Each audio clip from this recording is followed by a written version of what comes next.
You are now live. Well, no shit, Sherlock. I've been live for quite some time.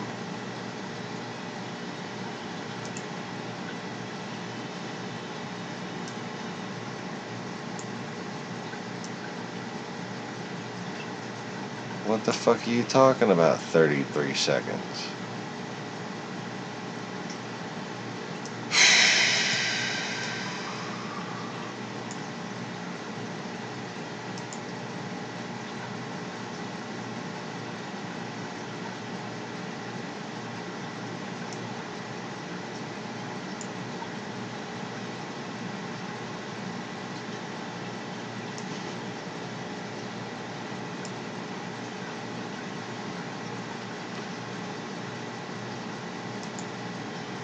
Nothing using my internet right now.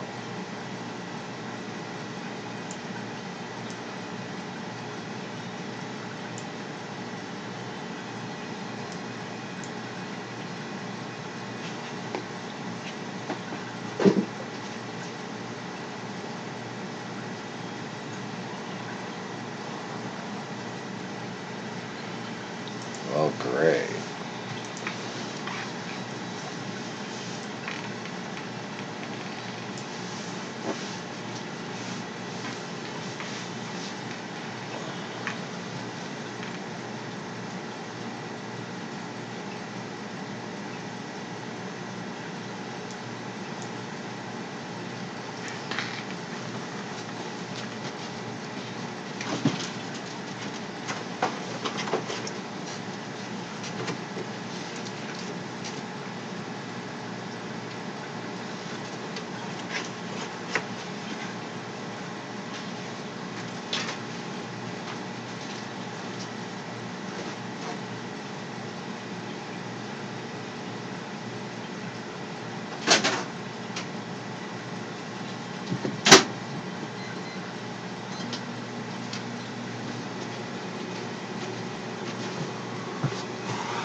Still saying the wrong time. Conway back.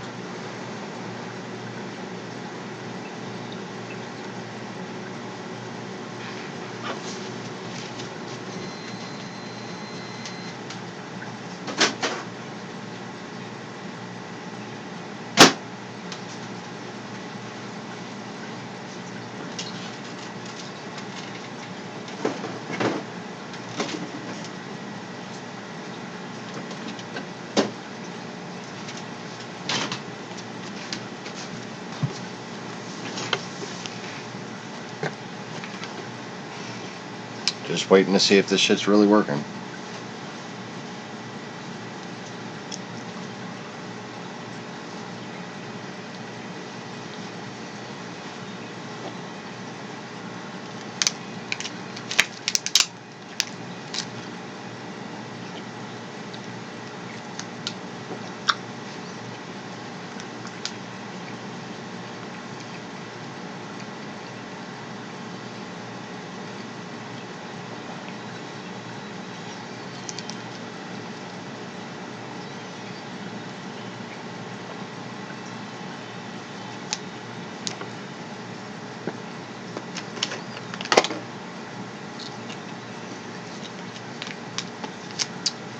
I don't know.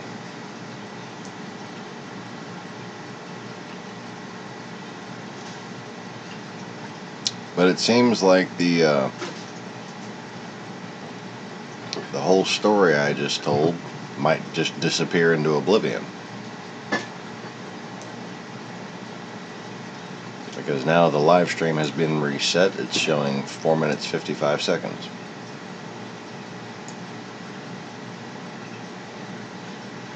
And 5 minutes.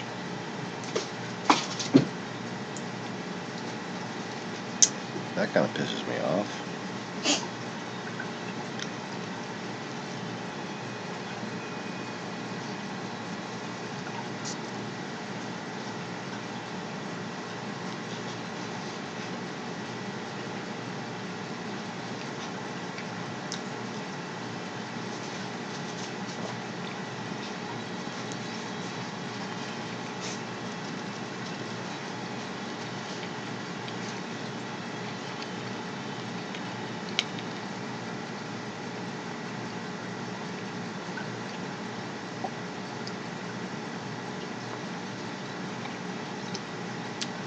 Okay, that's good.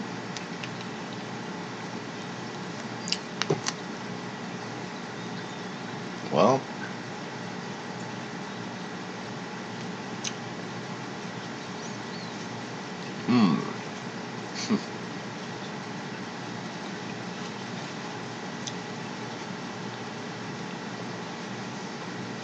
I kind of figured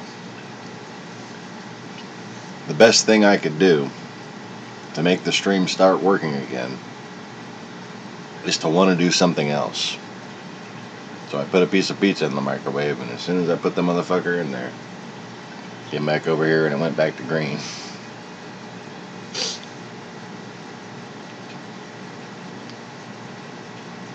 So,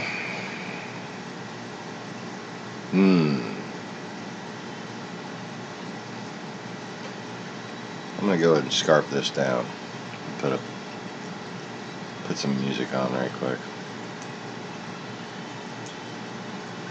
Let's see what we haven't heard for a while.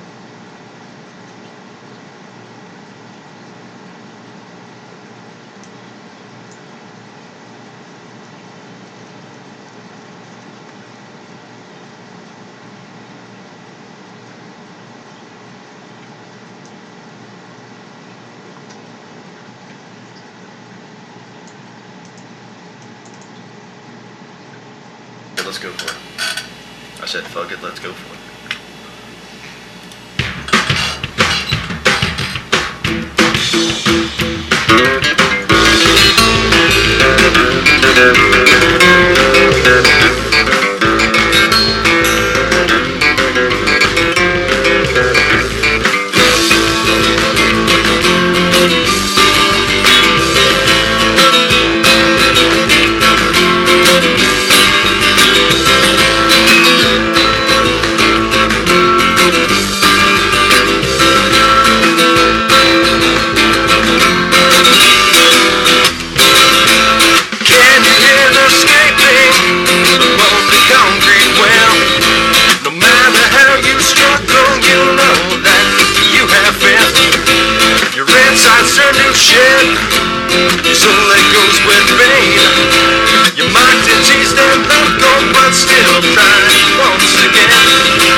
Yes, it seems a waste.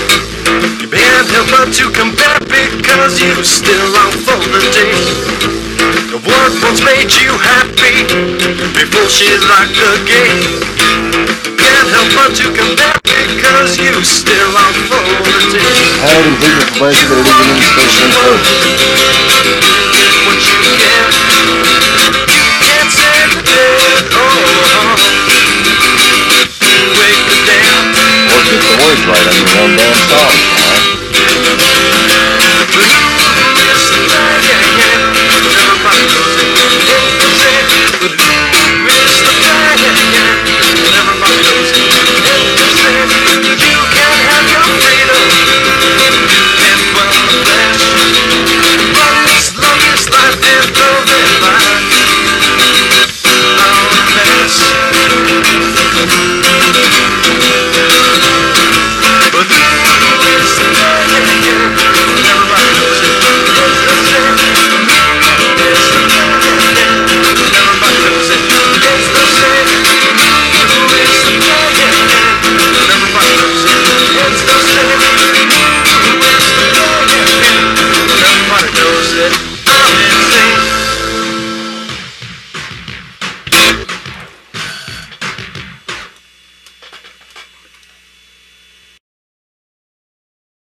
The moral of the story is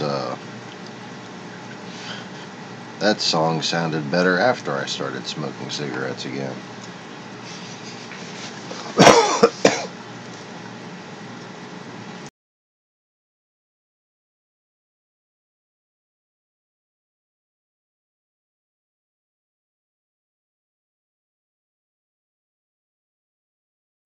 That was this. I can't even remember the name of the software. I think that's the only, certainly the only recording I still have from it.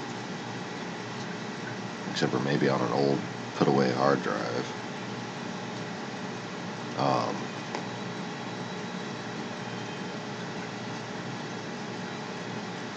This software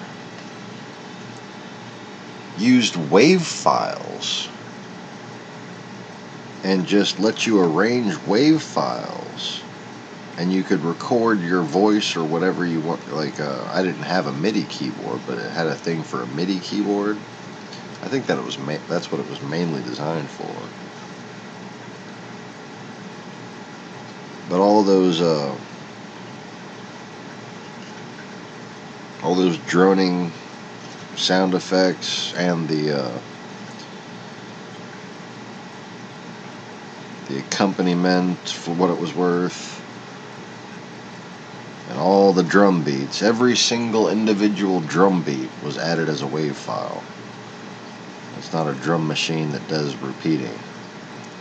I did a lot of copy and pasting, but like you had to place everything at the exact right fraction of the beat after choosing the beats per second or whatever. Beats per minute.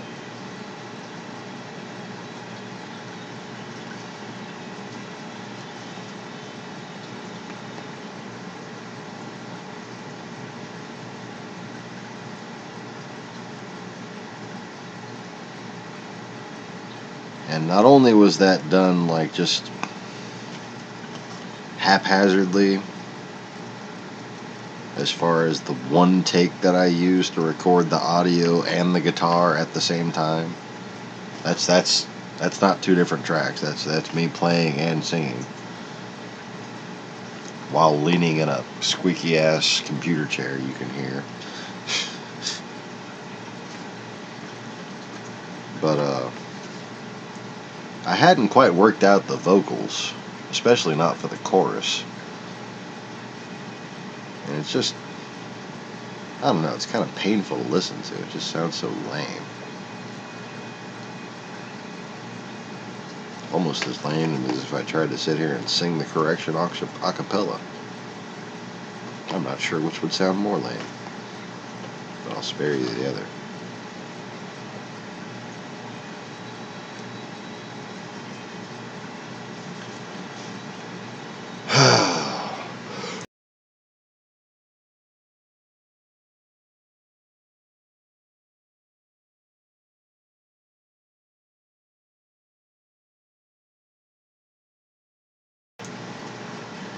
Okay.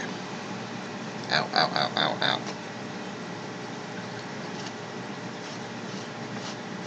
So that gash, man. Oh my god. My thumb. The fucking disassembling my power head took a chunk out of my thumb skin. It's like it keeps on absorbing crap. Shit getting stuck in my thumb because there's a hole in it from trying to disassemble a frickin' power head. Sorry. Alright. I'm moving on soon. This video was about something. And before YouTube fucked it all up, I was right on topic. Then YouTube went and had to be a fucker. So I succumbed to hunger. Just to allow circumstance to make a mockery of me. Kind of Tenacious D sounding? Oh, well, that I take as a compliment. Shit.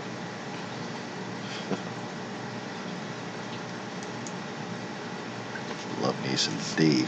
Wait, no, that didn't sound right.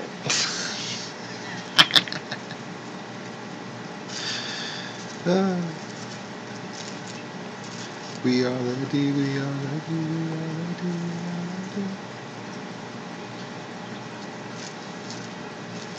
If I'm not mistaken, Tenacious D came out not too long after that, right? That's a song I wrote in '96. Recording probably from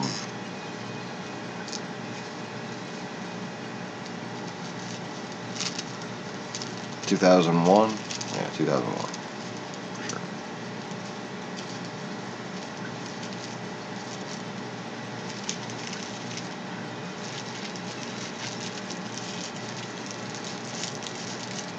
Good little guitar part on it, though. Very hard to play. In fact, some of the more difficult things I can play are the things that I wrote, because I'm lazy about learning other people's shit, frankly.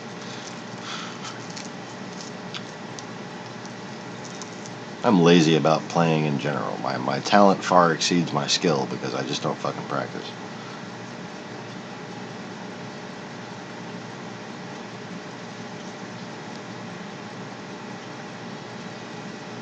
It's been such a annoying, pompous curse of my whole life. When they, oh, architecture is going to be too easy. I wouldn't want to do architecture. I want to be in military intelligence. I broke my back. Can I have my architecture scholarship back? Oh, no, you don't have the GPA for it anymore. Oh, shit.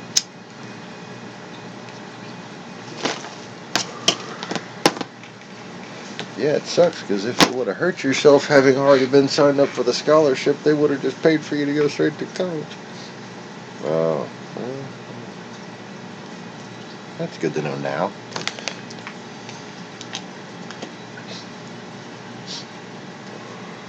Oh, the fun, the fun, the fun.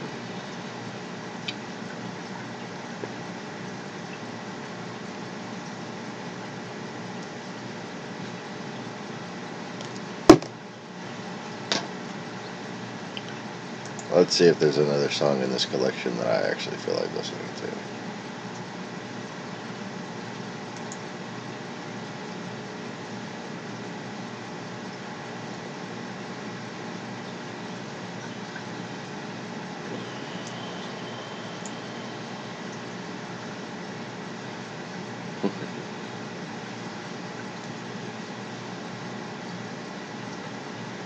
Well, that'd be cool.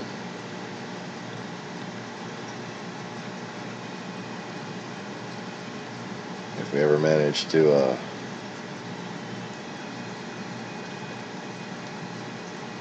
have a channel party out here or something, gonna have to get a violin for you. A little jam session.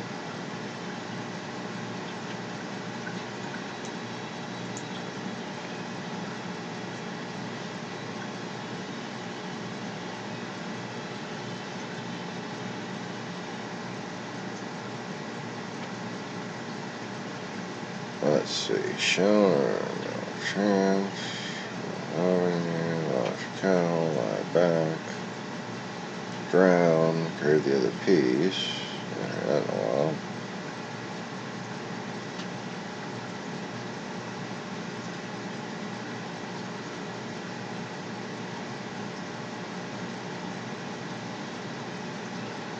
Yeah, why not?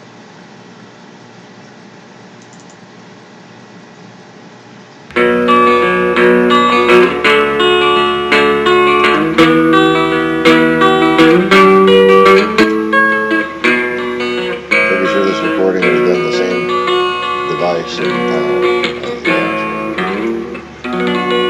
written was. I call out to thee to meet your doom. All those who've cried, who spoke too soon, I'll pick the best one and set you free. I can give you more if you stay with me. How I long for the other piece.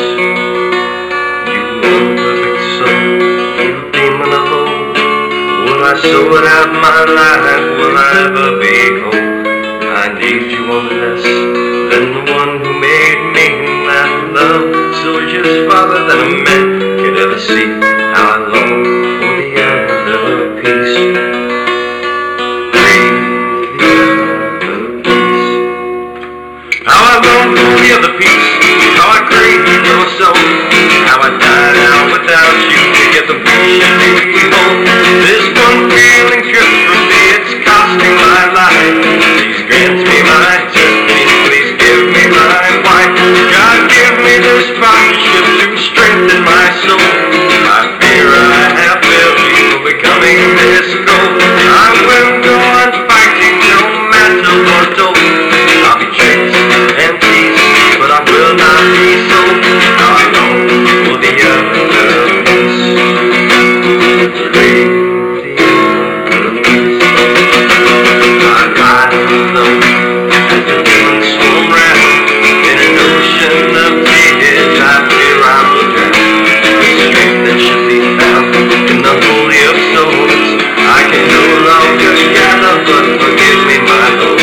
For I long for the other piece. I need only one thing to stop this leak. I feel guilty for asking, but my heart must speak. And as I try to move fast, gasping for strength, the world comes to laugh at the divided team. How I long for the other piece. Breathe the other piece. How I long for the other piece. How I crave your soul. How I died out without you. The reach should be home. This one feeling just for me, it's costing my life. Please grant me my destiny. Please give me my wife. God, give me this partnership to strengthen my soul. I fear I have failed you for becoming this gold. I will go on fighting no matter what zone. I'll be tricked and teased, but I will not be told. I'll go for the other piece. Breathe the other piece.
Sup?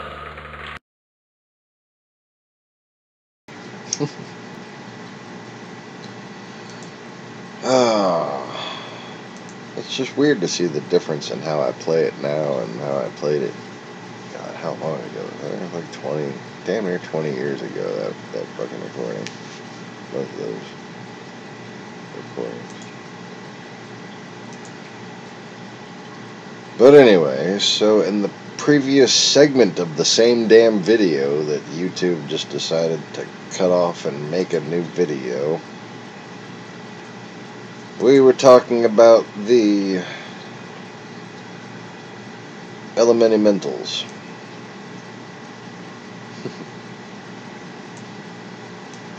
We were talking about how original ideas manifest and how original elements in the programming of reality kind of follow the same rules as ancient magical elementals that were simply lost spirits who remained attached to the world and so desperately sought a way to come back into the world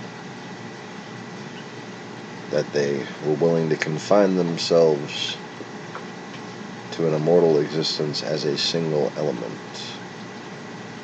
And that element would then define their spiritual orb of whatever energy level it possessed, if any.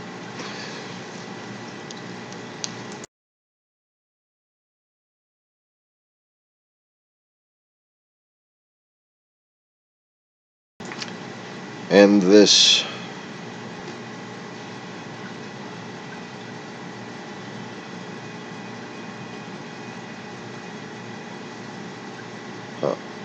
sorry, something popped up on my browser bar there.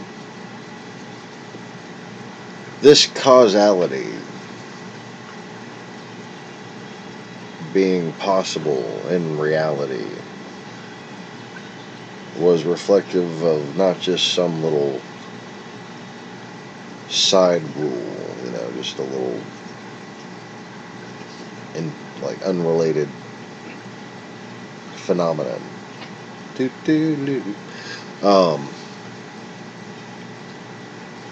was something that kind of applied across the spectrum.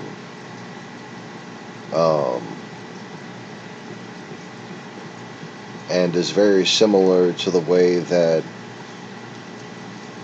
the governing stars and celestial bodies were formed. And instead of an orb, as they would in ancient times, forming a physical elemental aberration,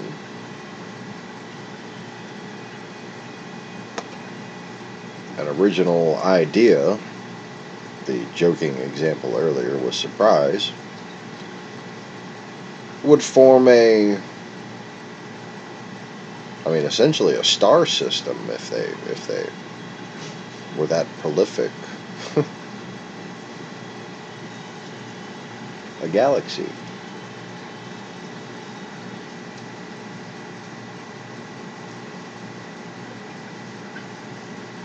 Now, in the very beginning, there were planar realities, but for some time there has been a heliocentrism.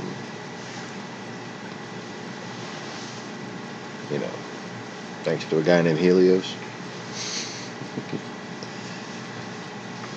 That has dominated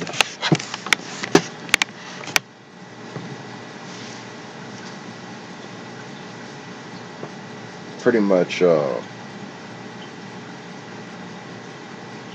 of the rules as far as what gets to be seen up there. Now, these rules aren't always followed. Obviously, different entities have their own agendas, and you get to see orbs take many forms. UFOs, angels.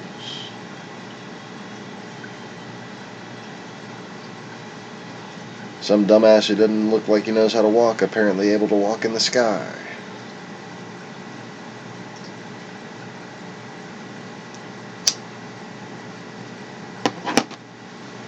Well,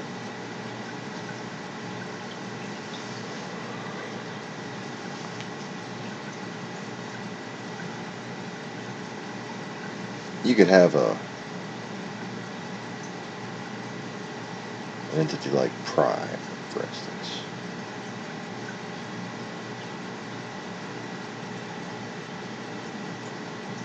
And he might become the largest body in the solar system.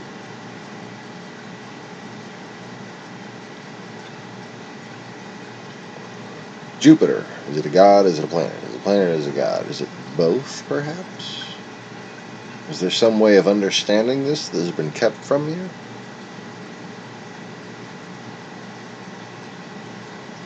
Oh yeah, I just explained it, didn't I?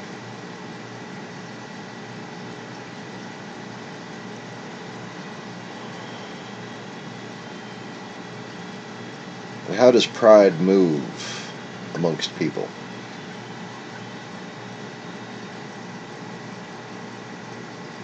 There are some tangible, clustered together elements of pride. But then there's the wind of pride that moves through and used to manage, used to have great influence on all other sins.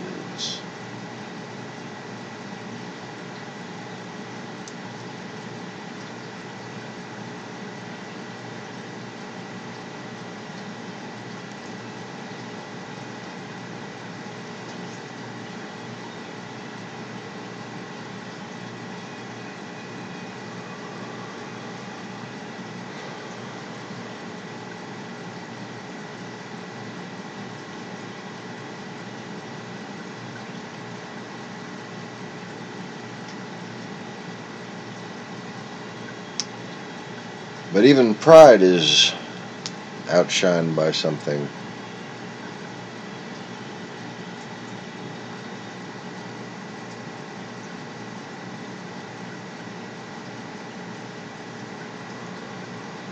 and that is fear.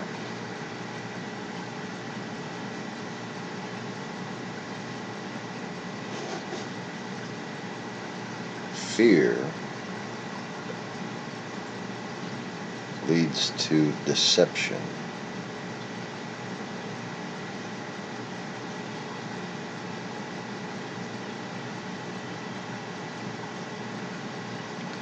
And deceiving oneself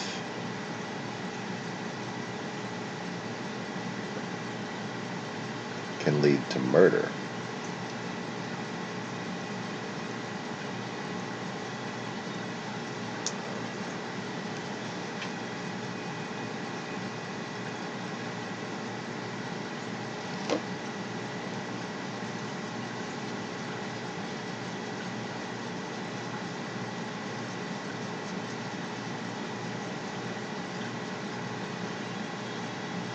Fear of God being such a natural attribute of the Lord God, it need not manifest in any other form.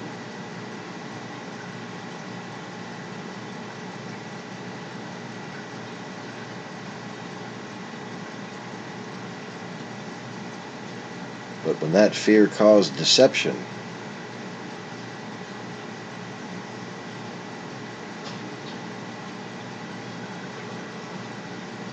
of oneself, and then of God directly,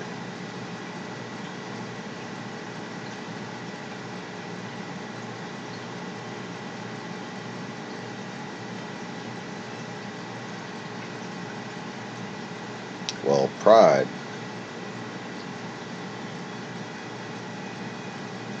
in all its puffed up glory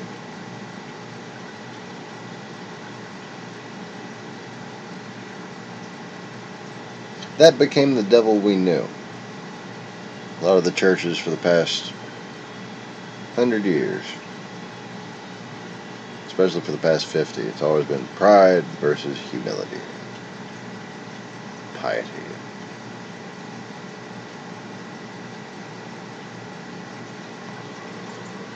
It's been nothing more than a pawn, not a devil. Just a means by which the real devil was able to use other men to sap you from your individuality. I think it was God's will.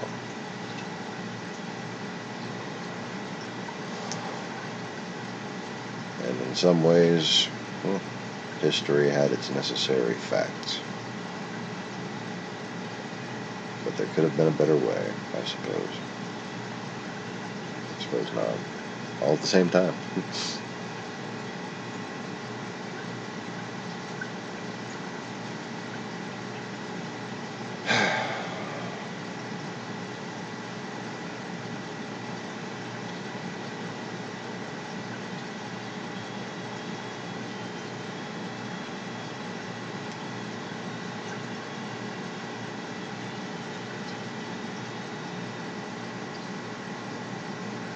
If there's such a thing as hell,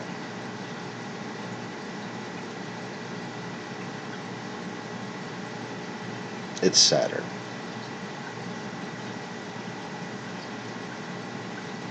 And all are welcome there. But I wouldn't recommend it.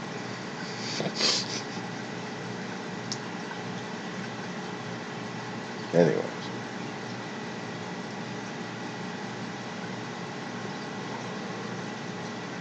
So,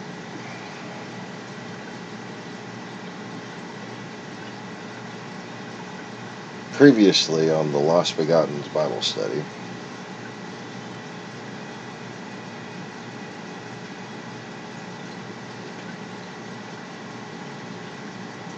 we learned about the creation, the pre-creation, the pre-writing of proto-beings before time was set into motion, and how Adam was created in a very perfect and godlike state, the way we would think in naivety and foolishness that God would want us to be or want to be or something like that. And instead, by eating from the tree of knowledge of good and evil, they became as gods, which made them mortal. Think about how backwards that is from your taught understanding.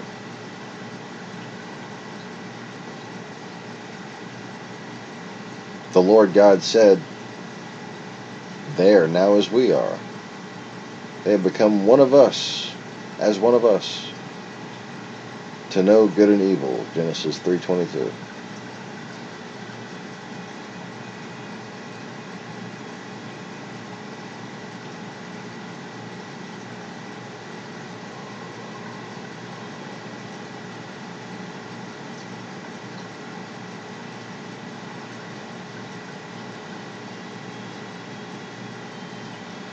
And instead of being the perfect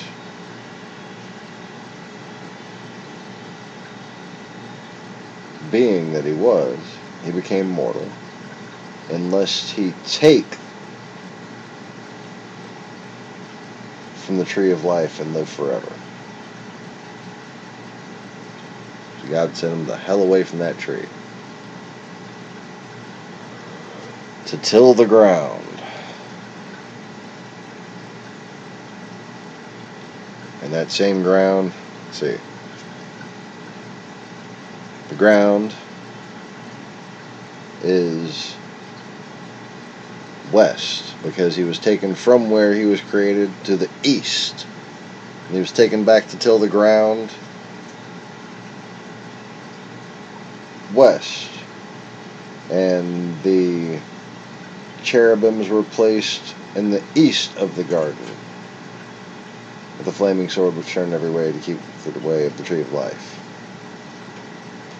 which was in the midst of the garden.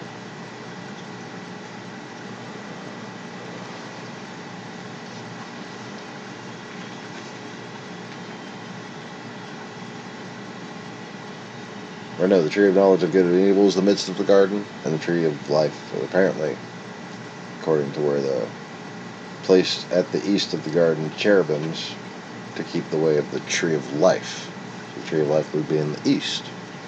Interesting.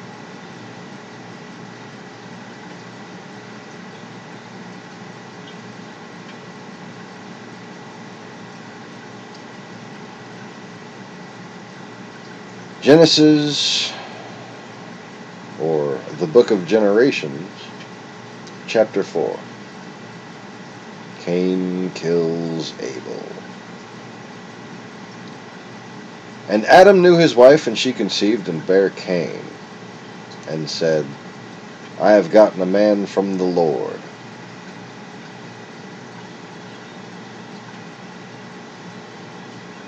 And she again bare his brother, Abel.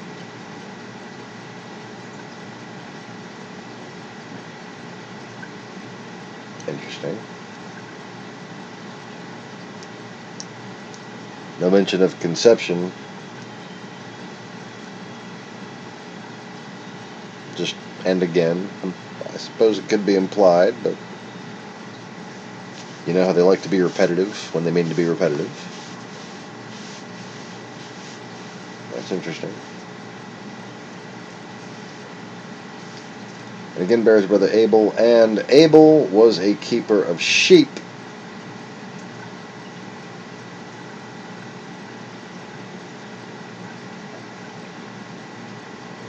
But Cain was a tiller of the ground.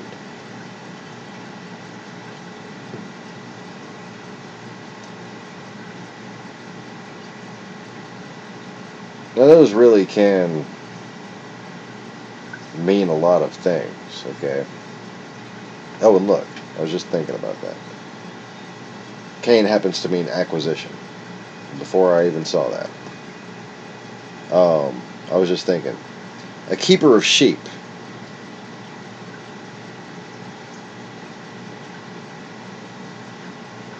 A compassionate person.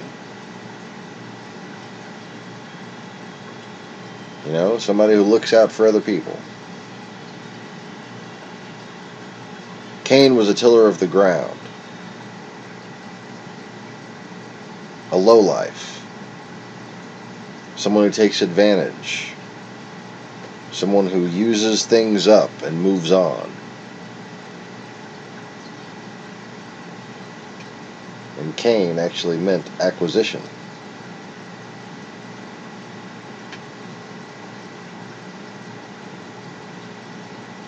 So it's already kind of implying these people were created to be generosity, maybe, compassion, guidance,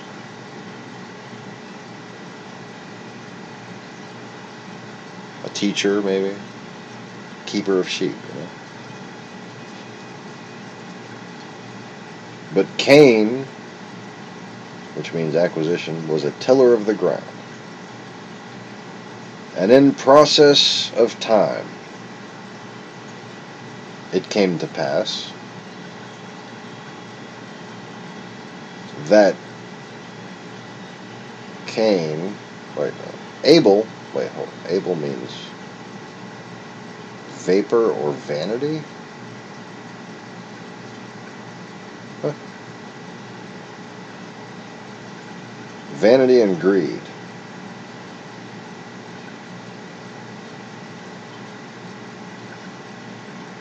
Pride. Wow, that's funny. That's an interesting take. I didn't even see that coming. That contradicts my notions. Vapor or vanity. What's the original word? Didn't have the original word. But those are the original words.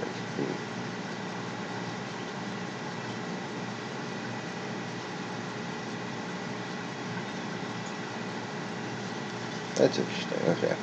Just going to try to move on, see where that takes us. And in the time of process, it came to pass that Cain brought forth the fruit of the ground,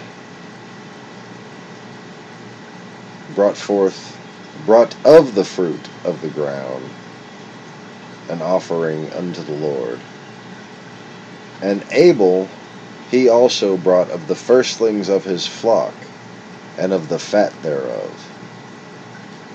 And the Lord had respect unto Abel unto his offering, but unto Cain and to his offering he had not respect. And Cain was very wroth.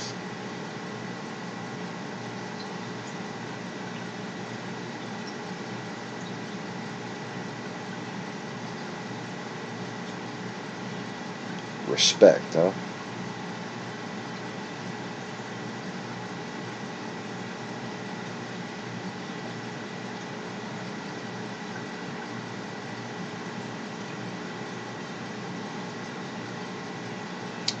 I would like to know what the possible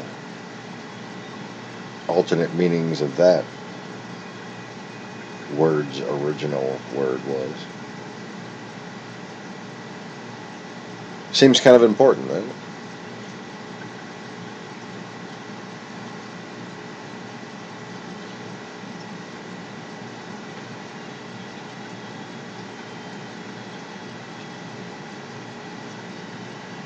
The fruit of the ground.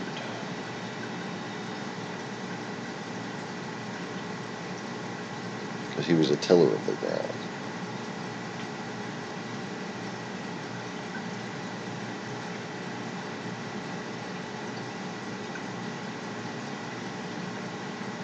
You know, there's nothing indicating here, actually.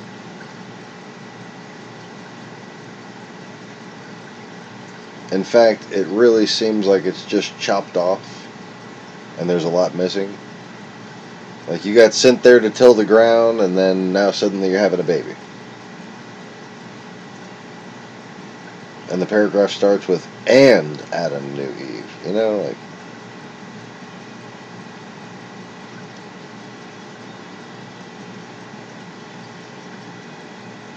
So this could just be a story of their 10th kid, you know? Could be their first two.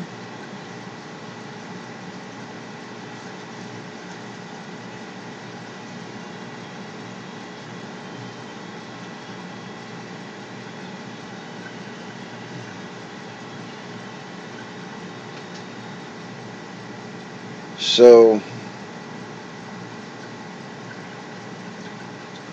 Genesis 3:5, but unto Cain and his offerings he had not respect.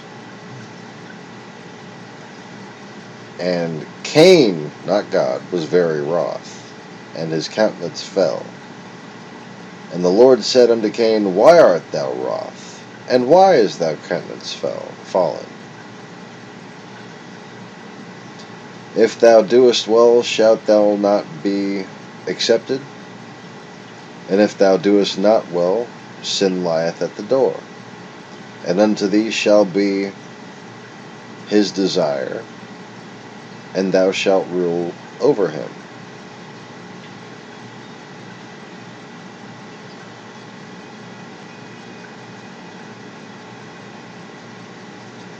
And Cain talked with Abel his brother, and it came to pass, when they were in the field,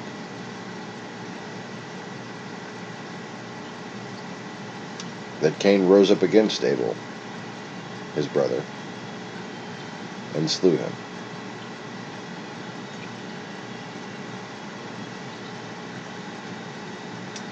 If thou doest well, shalt thou not be accepted. And if thou doest not well, sin lieth at the door. Period. And unto thee shall be his desire,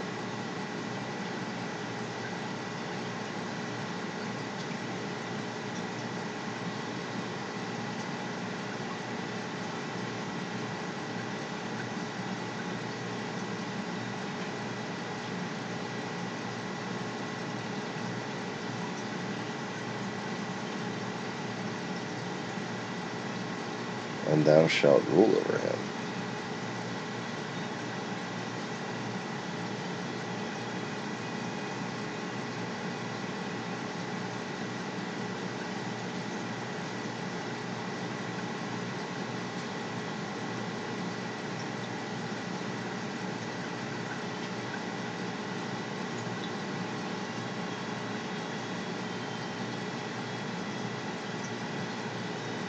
Sin lieth at the door, and unto thee shall be sin's desire, and thou, Cain, shall rule over him, sin.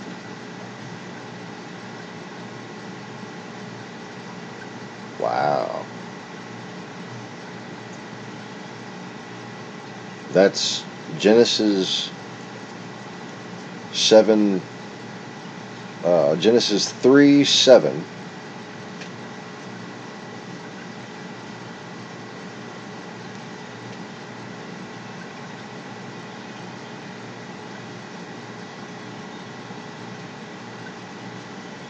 He wasn't a tiller of the ground, it was a lowlife. He was a lowlife. The fruit of the ground, the fruit of being a lowlife. He didn't bring fruits and vegetables, he brought fucking a hot radio. How about this gold chain, Lord? You like this gold chain, baby?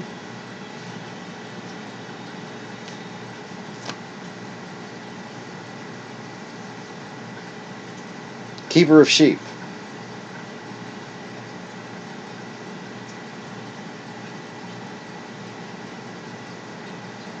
A keeper of sheep is it's a metaphorical reference.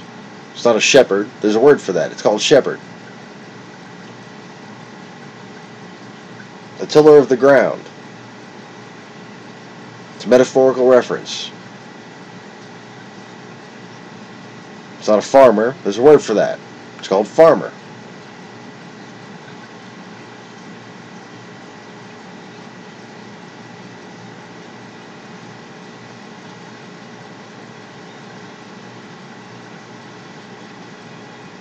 Brought of the firstlings of his flock and of the fat thereof.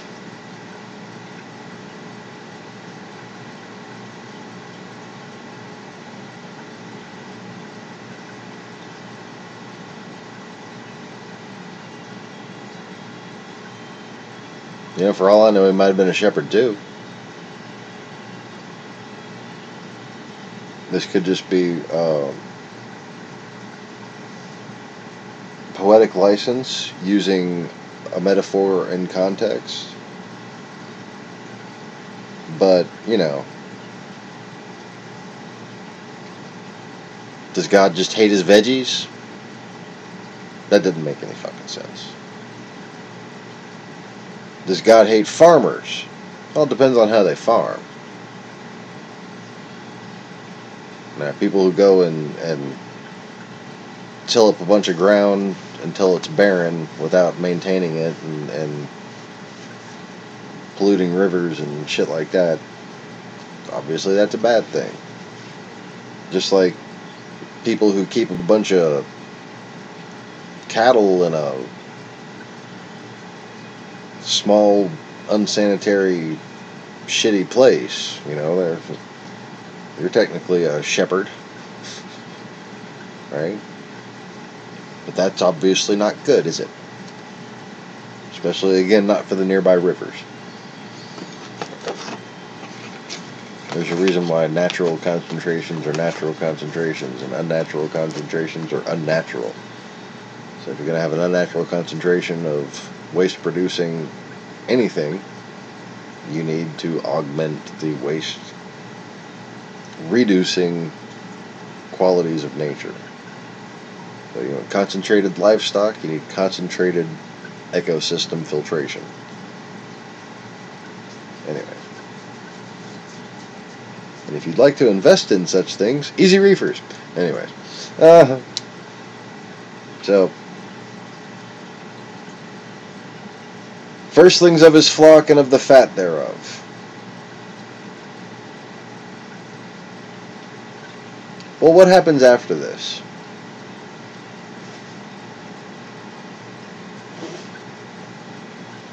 They wind up building a city with musicians and stuff like that. Artists, artisans. This guy's a teacher. Might have had some sheep. I'm sure they were delicious. And, you know, maybe he made some mutton chops for old baby Jesus. But let's look at this in metaphorical context. The firstlings of his flock. These are my disciples. These are my students. My graduates. Savvy? And of the fat thereof.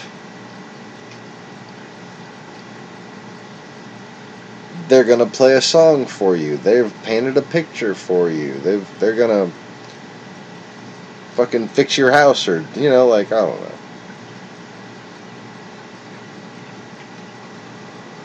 But you know what I'm saying? The things they bring to the table, as it were.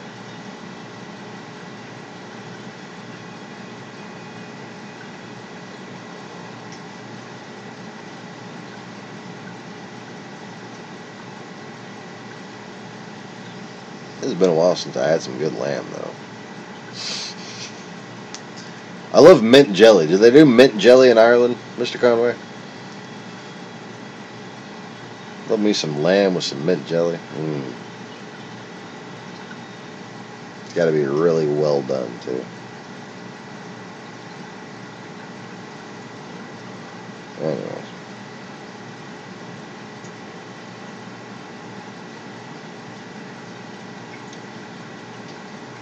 And to Cain, because he brought the fruit of the ground, what he reaped from being a lowlife, what he reaped from being a user, you know, from being irresponsible at the very least. And he didn't have much respect for it.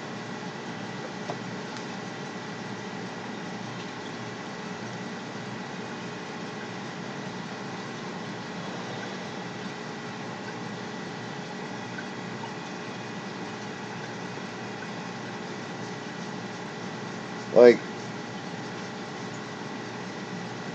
teacher teaching about design and engineering and architecture and ecology and stuff like that. His kids brought him to see God. Why? Did God demand a sacrifice? Is there something in here that we've read so far about God wants you to come and, like, cut something's neck so you can watch it bleed, or what? Sick fucking people.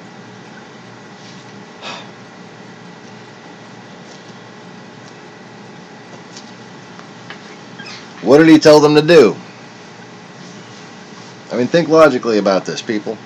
Just for once in your existence as a race. Fuck's sake.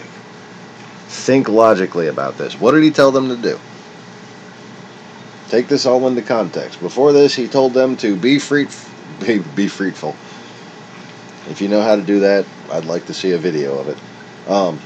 He told them to be fruitful.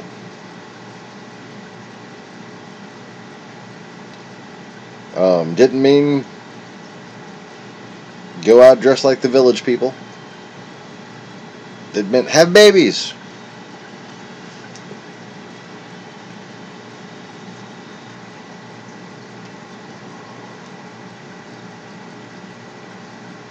Now, we also had another bit of context. We had the serpent on the ground. Sin, the dragon, cast to the ground. We already know the ground implies sin. Cain was a tiller of the ground. He brought the fruit of the ground. We know that after this, they established a city.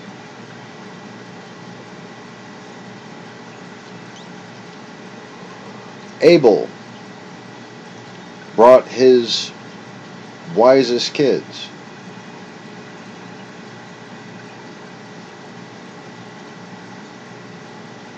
And what you're comparing, even if you're talking about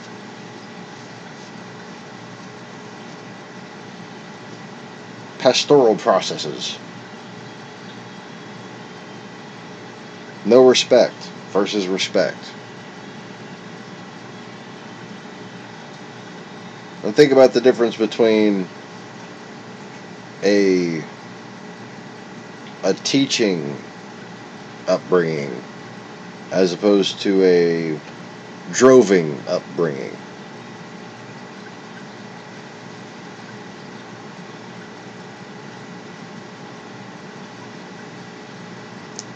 Now, let me put it this way. What's more worthy of respect? An ecologically positive impact terrorist, blended into the natural landscape farm, or tie a fucking stump to an ox and whip it until it makes rows and some dirt for you, and then throw some seeds in there or whatever.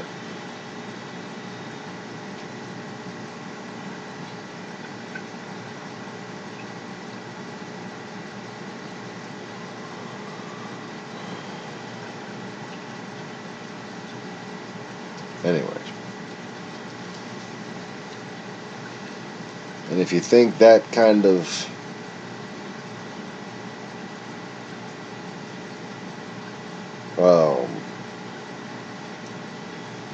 employment of a society, as far as civil engineering goes, if you will, is unique to any certain area,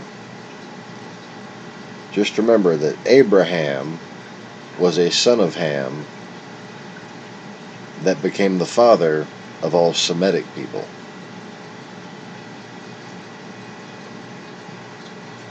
So, the moral of the story is, don't be racist when it comes to ancient shit. Or just, don't be racist.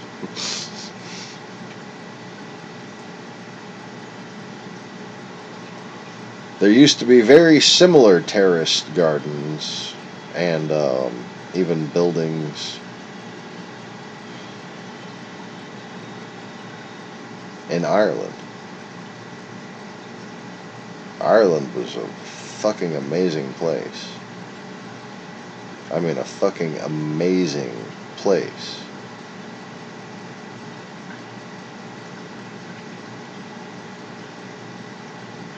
It was devastated.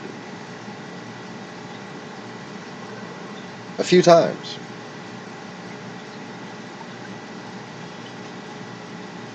Anyway.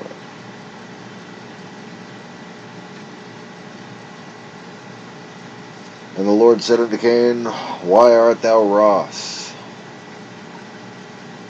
Did you expect me to fucking respect that bullshit?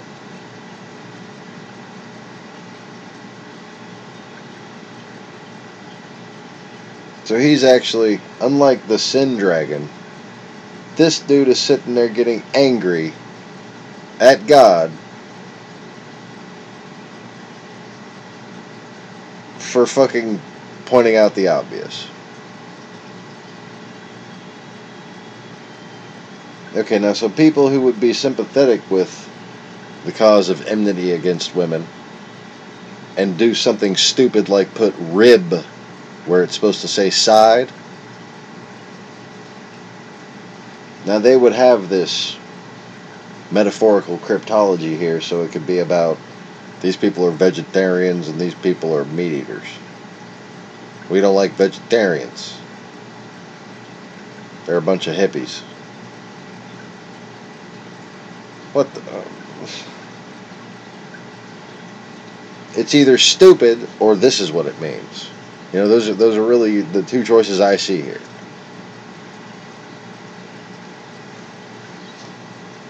And further proving that point is Genesis 3:7. Now 3, Trinity. 7, 7.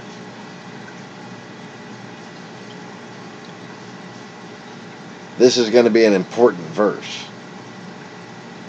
If thou doest well, shalt thou not be accepted?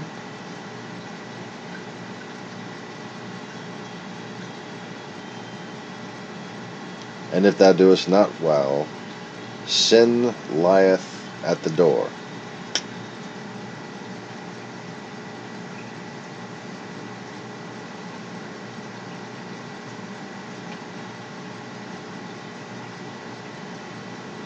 And unto thee shall be his desire. Whose? Sins. Thy brothers? No. We're talking about sin. Lord hasn't mentioned shit about his brother. Only one other person in the conversation. That is sin. Lieth. Again, ground, serpent.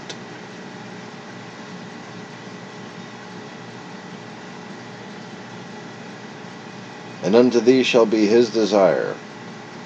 This sin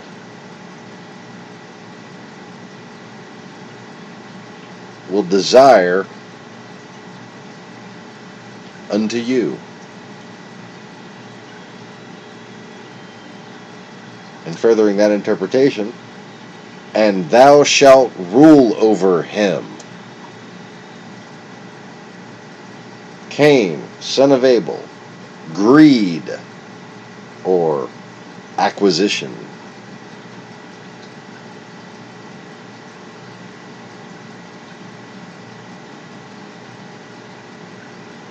About to become an unholy trinity.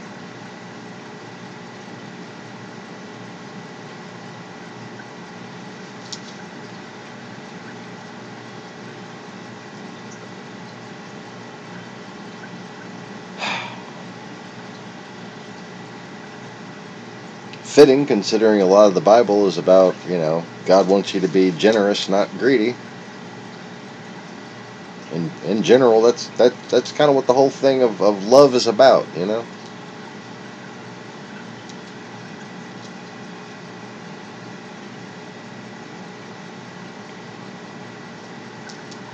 And what did he do? He became, right there, the very opposite of love. In Genesis 3:6, he became angry with God. Rebellion against God. Sin lieth at the door, and you shall rule over him. And Cain talked with his brother Abel, and it came to pass, when they were in the field, that Cain rose up against Abel his brother, and slew him.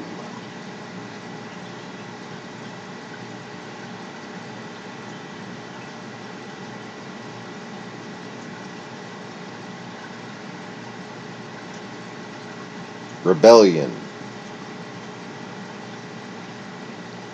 and murder.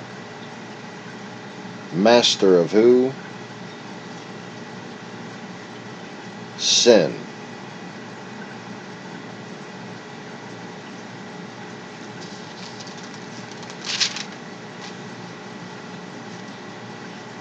And the Lord said unto Cain, where is Abel thy brother? And he said, He said, I know not. Am I my brother's keeper?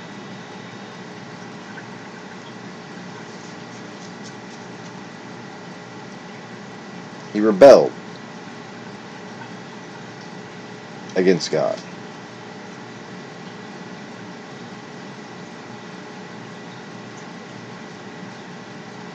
He murdered his brother.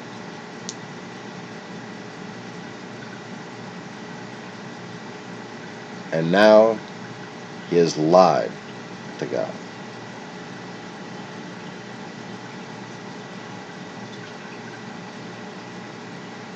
And he said, What hast thou done? The voice of thy brother's blood crieth unto me from the ground. And now art thou cursed from the earth, which hath opened her mouth to receive thy brother's blood from thy hand.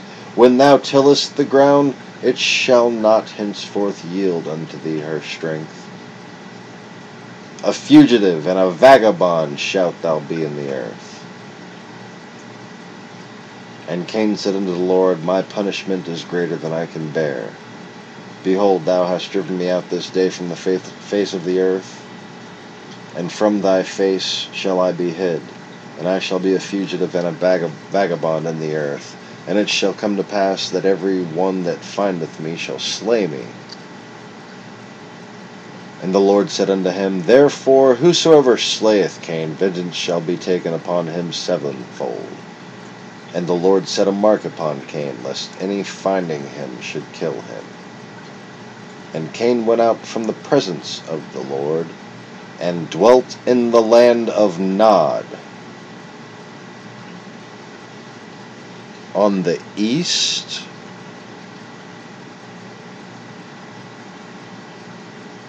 of Eden.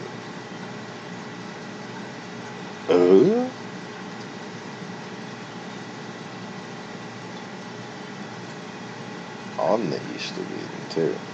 Not just to the east of Eden. On the east of Eden. And apparently Nod in Hebrew, unlike Mongolian, means wandering.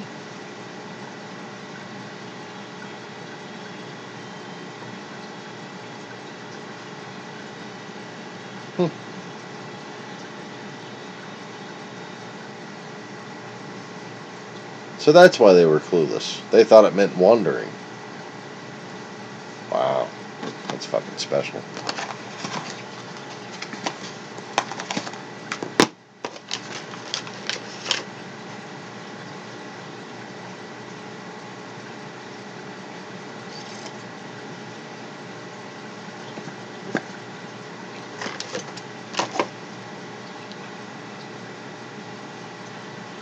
Having it for dinner on Sunday? Shit, what food did it fucking...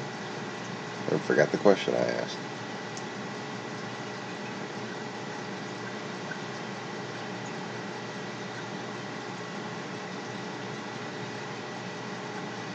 Yep, never says he grew crops either. Just he brought fruits of the ground.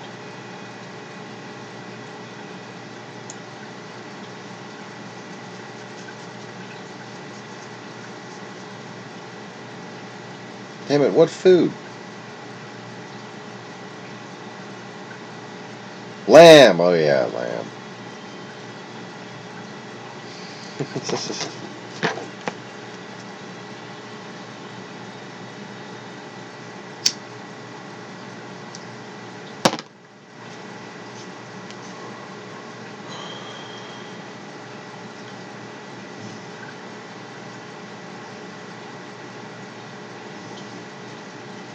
And what specifically you're talking about remains of? I mean,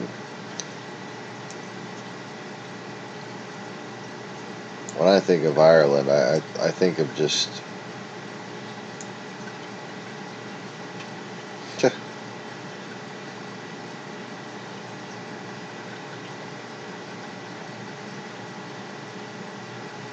a fantastical place that has been erased.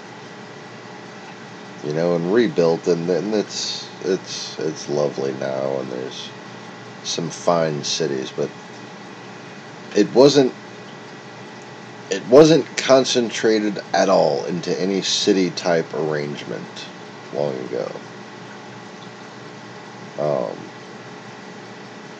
And castles were only even built when conquerors started coming. So as old as the castles are, what I'm talking about is older than that. So if they find a bunch of ruins that are older than that look fancy,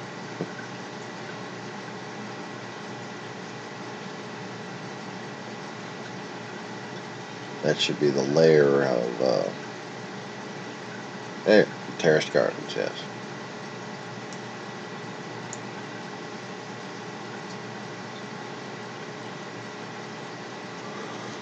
And it takes a lot more effort, man,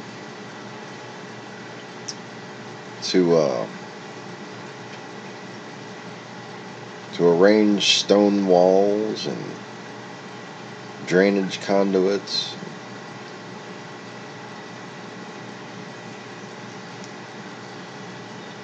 Certainly more than it does to till mud in a river valley. So anyways, on the east of Eden.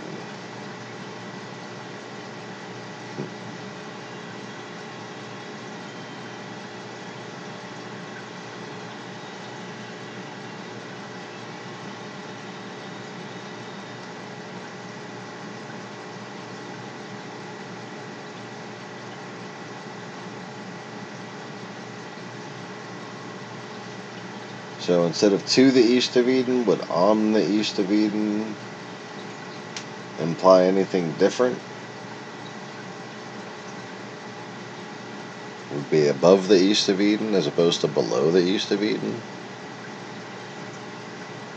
So putting it up in the Uzbekistan region?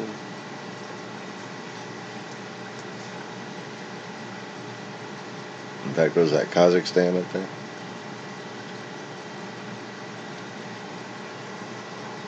Yeah.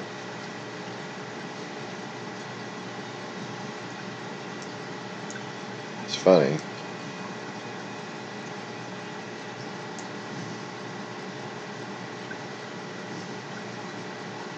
If you twist the earth just right, that's, northeast of Eden, I suppose.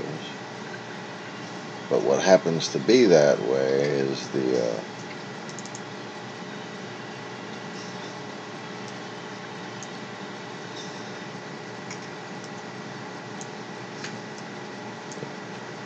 Kazakhstan.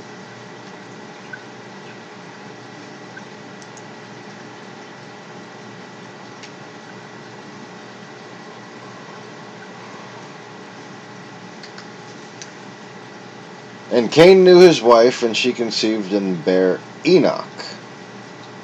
And he builded a city, and called the name of the city after the name of his son Enoch.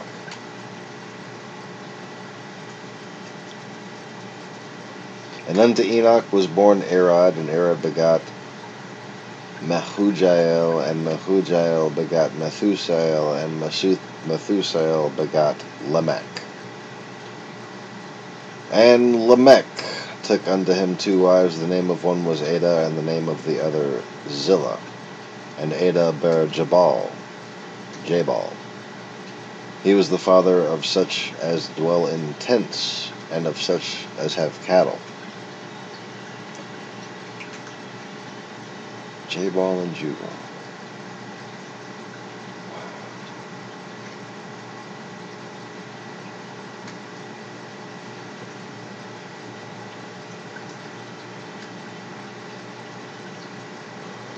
And his brother's name was Jubal. He was the father of all such as handle the harp and organ. And Zillah, she also bare Tubal-Cain.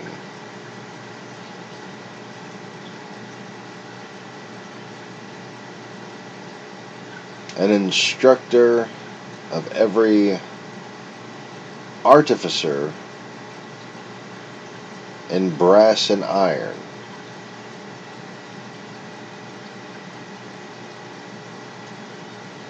Iron.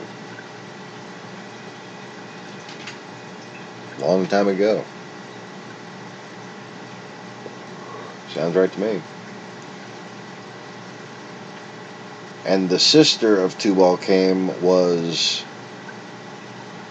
Naamah.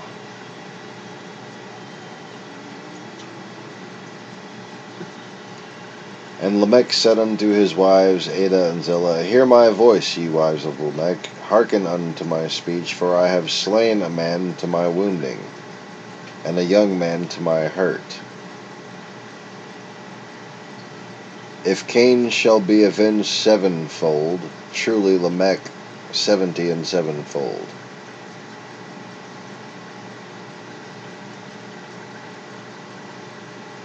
Well, that sounds like an incomplete story. And Adam knew his wife again, and she bare a son, called his name Seth. For God, she said, hath appointed me another seed instead of Abel, who Cain slew. Implying that those were her only children. And to Seth, to him also there was born a son. He called his name Enos.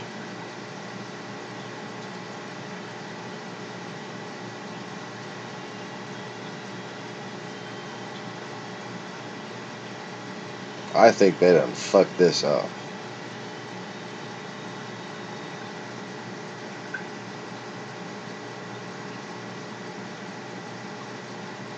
Enoch.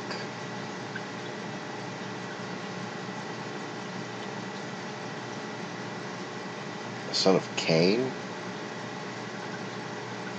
That just doesn't sit right with me. Does that seem weird to you? It just seems weird to me.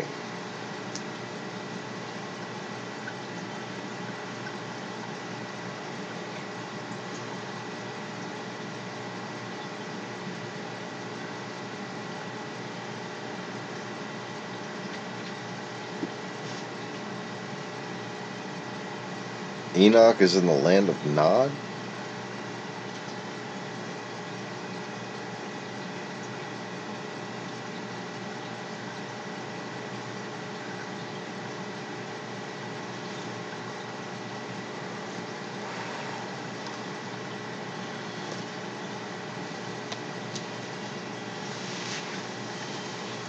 That is not the city I remember that I had placed as being the one called Enoch. My brain is fucking melting.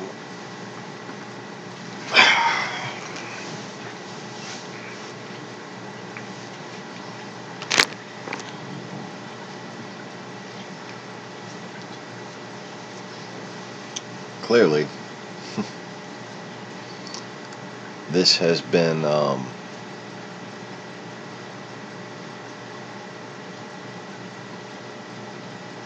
a bit more twisted than just word by word.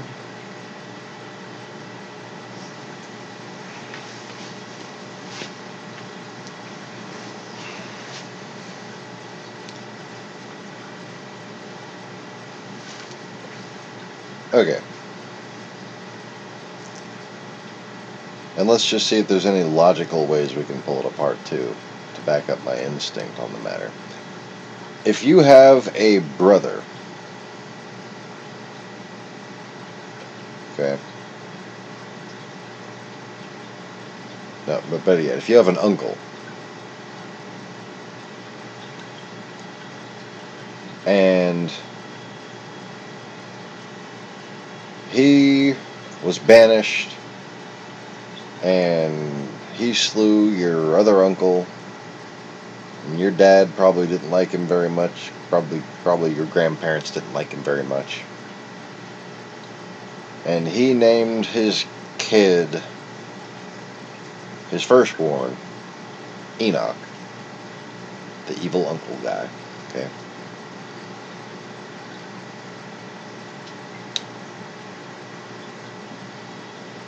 Would you want to be named damn near the same name as him?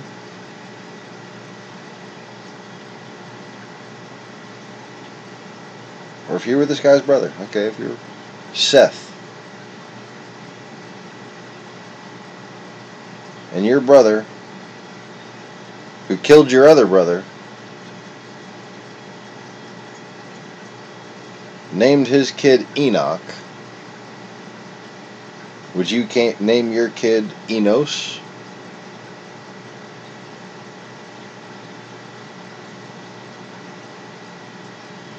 That doesn't make sense.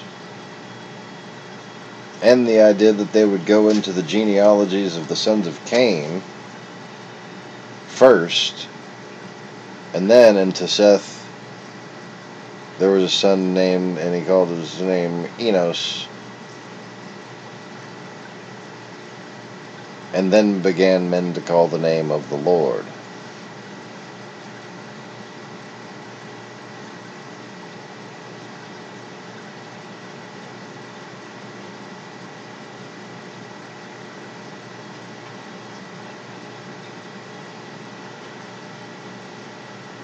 Call upon the name of the Lord.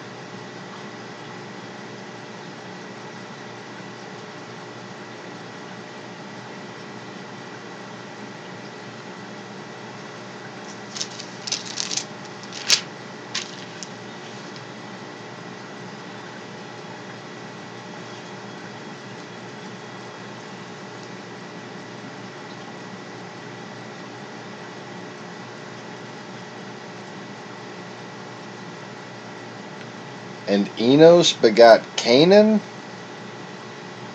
Oh, this is ass backwards.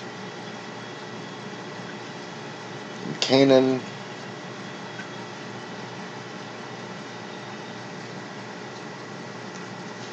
begot Mahalalel.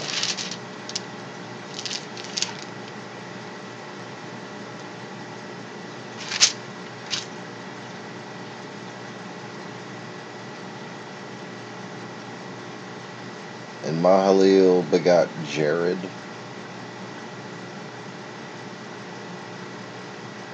No. No. That's backwards. Jared. No. Why is that backwards? I mean, it's obvious why it's backwards. This whole fucking book's backwards.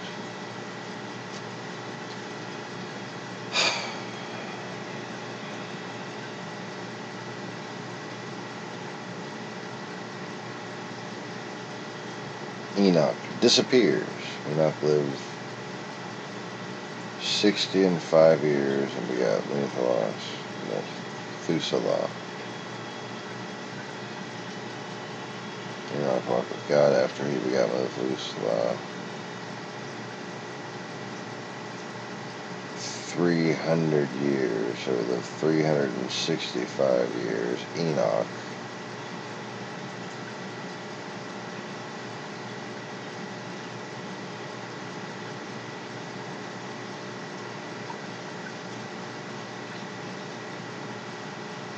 And he walked with God, and he was not, for God took him. The son of Cain, Enoch.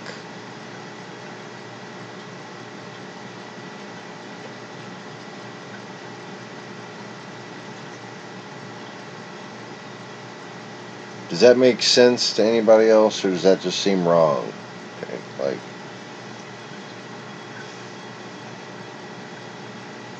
just seems ass backwards.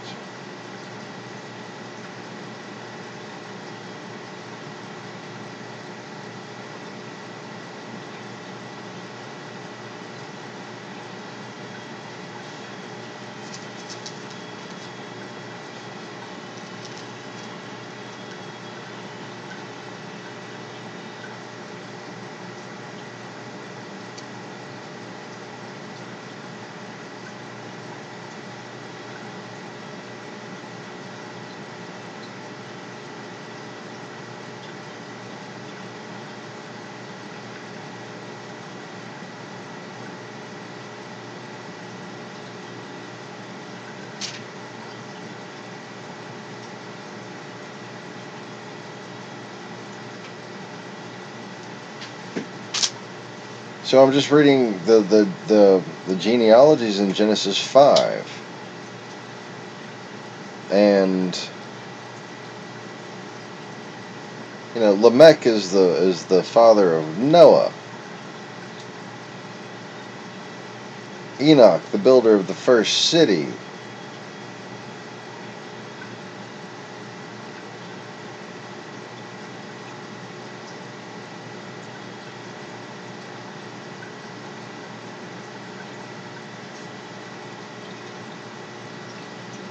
None of this makes sense. Or am I just going crazy? Like, anybody got any suggestions, ideas, comments?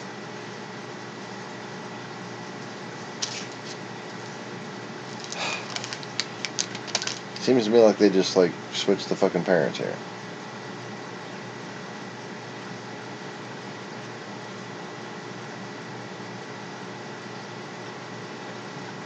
And then Enos is just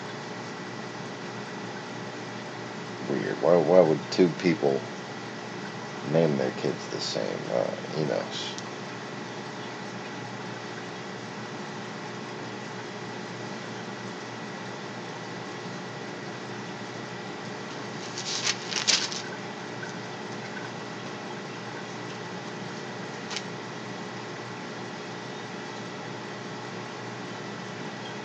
And Cain went out from the presence of the Lord and dwelt in the land of Nod on the east of Eden. And Cain knew his wife. When did he get married?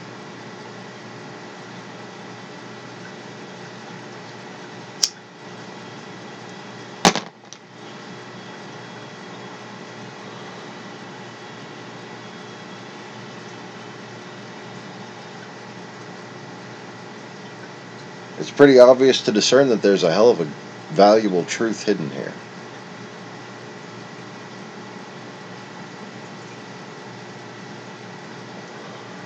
But, because of the obviously fallible nature of such old knowledge, considering the adversarial nature of those who've been responsible for keeping it,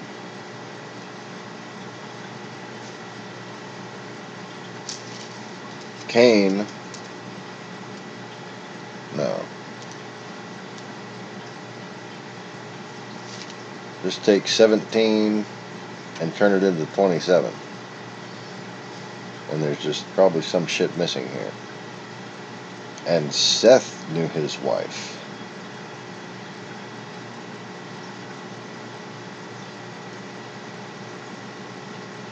But then, when did he get married?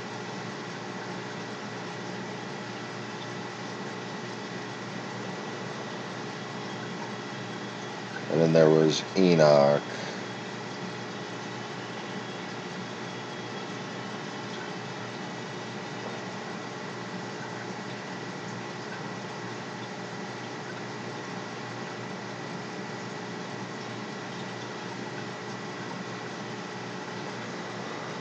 Mehujael and Methusael.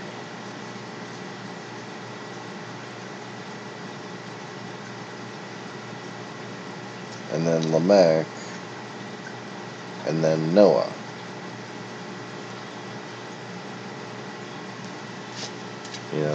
Good kids, I suppose. And then Cain.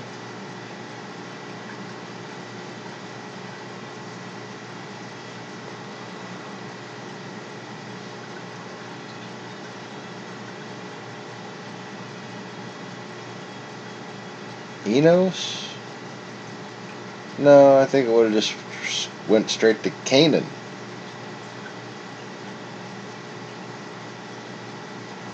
Cain the Second, Cain Jr. Right? Don Jr. Right? Cain begot Canaan. Who the fuck else would he begot? Enos? Enoch? Really? Enoch? Takes a murderer to build a city for people to live in peace together. No. No.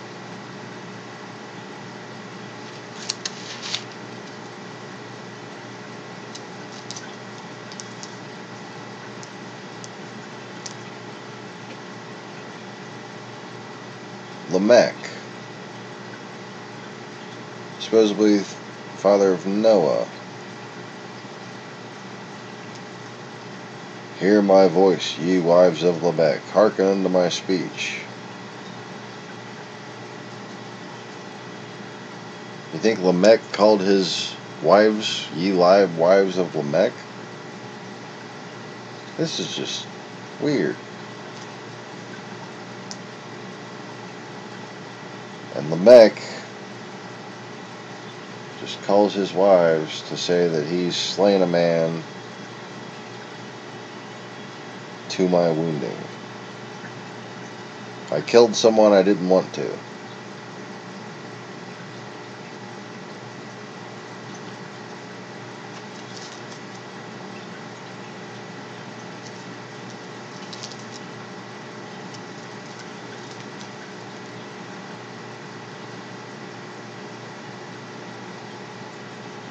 If Cain shall be avenged sevenfold, truly Lamech, he's speaking in third person, the father of Noah. You think about it, Noah, his father, guy responsible for bringing him upright and teaching him morality and stuff. He speaks in third person, apparently. Has two wives. And says because he killed somebody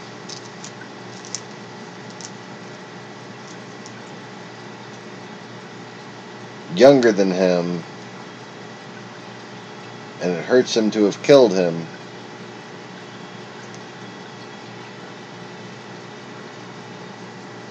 the same way that nobody can kill Cain lest they be avenged sevenfold. Now because I've done this thing, nobody can kill me 70 and sevenfold? 77 times? What kind of nonsense is that?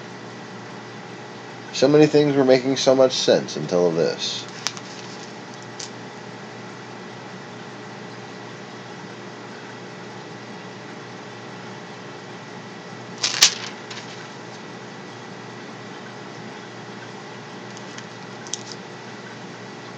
Huh.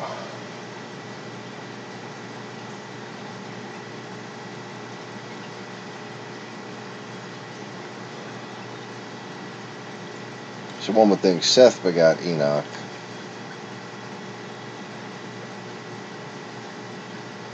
And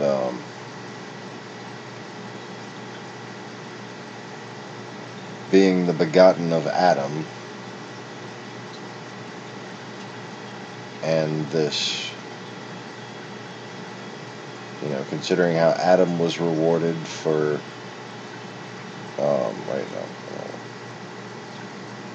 Adam was rewarded for being fruitful and multiplying, by having Eve blessed with another son named Seth.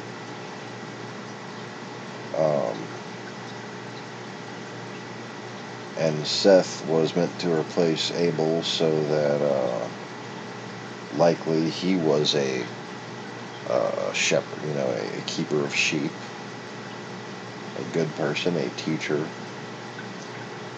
and would therefore have children who would build a city.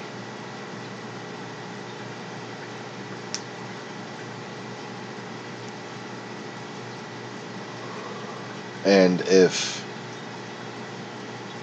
God had respect for the students and children of Abel,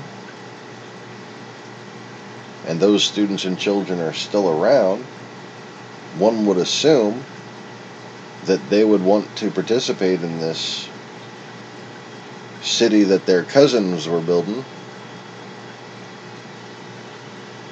And Enoch, being the person who built the city, not Cain.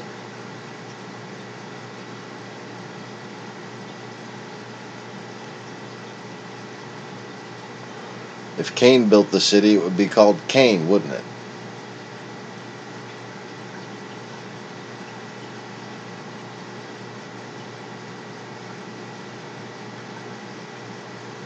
But Enoch, the same way Abel was respected by the Lord,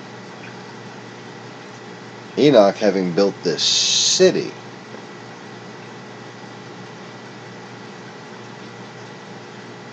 would be rewarded greatly by the Lord. This is not something that would happen to the cursed lineage of Cain.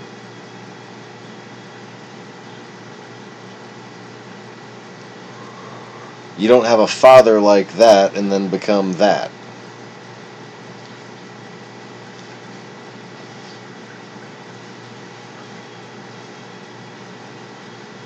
Especially not when the term begotten comes to mind.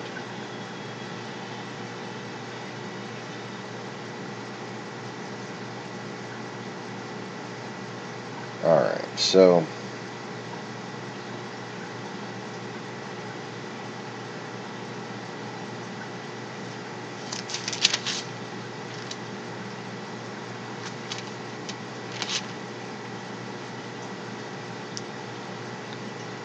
tomorrow we'll talk about Genesis-5 a little more. I'm going to go ahead and read through it tomorrow.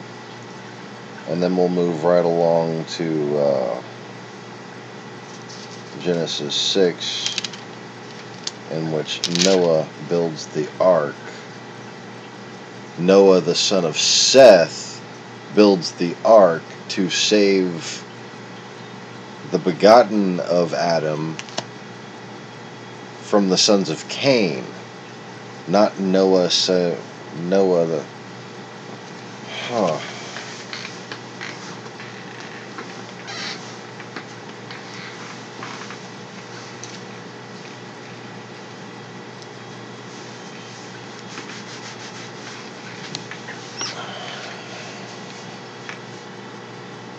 Somebody please say something. Does anybody else like reading a Bible at all with like the same shit that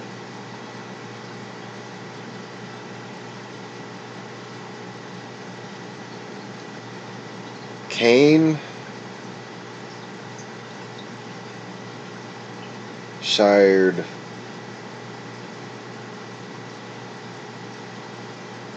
Canaan,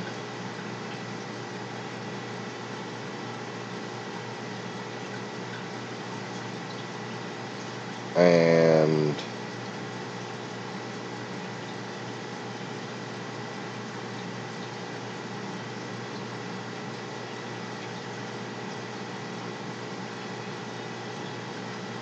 I dare not speculate, but then Tubal-Cain. You know, that's the line of Cain.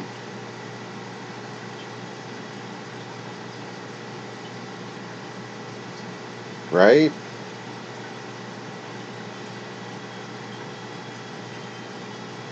Like, that is genuinely, like, messing up my head there.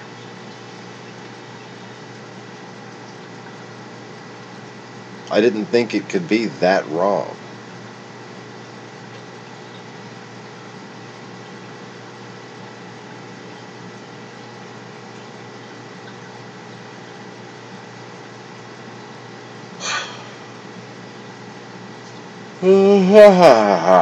Excuse me.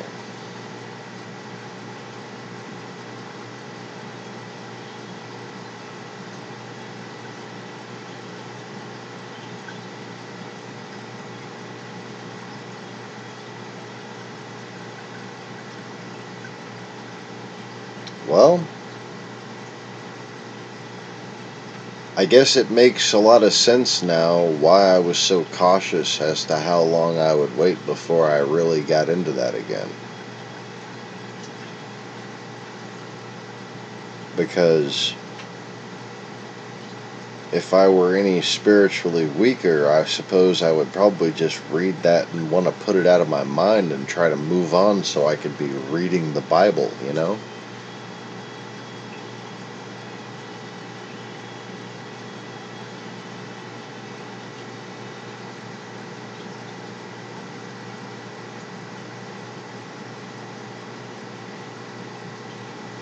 But,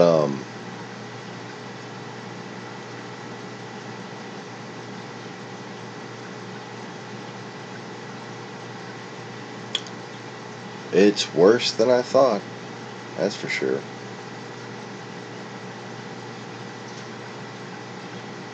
Kind of ridiculous, actually.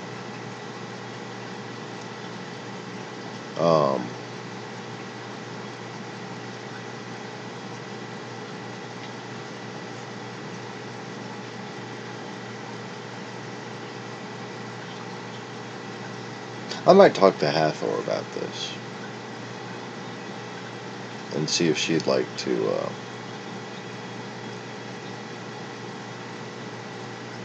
point me in the direction of a something.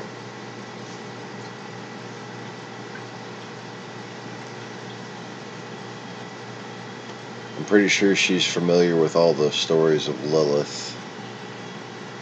And, well, if there's anyone I know who knows what the satanic side of things says, it's probably that. It's probably her.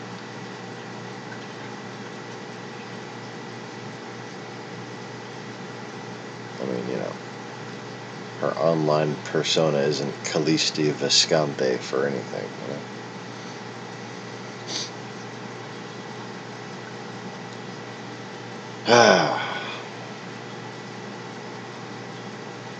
So, Mr. Conway, or anybody else watching,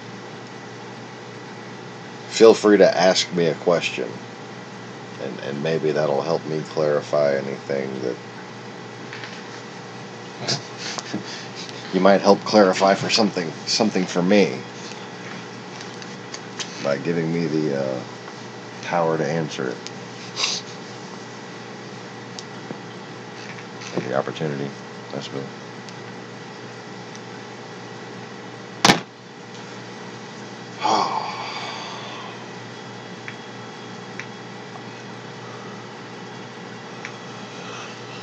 Otherwise, I'm going to call it broadcast. Give me some sleepy sleep.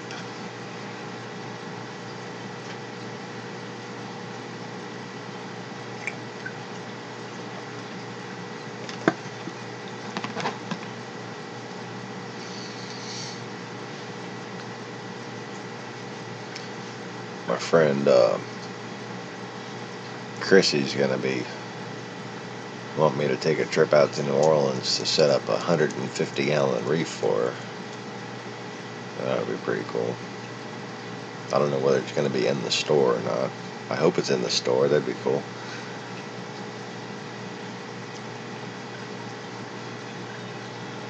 But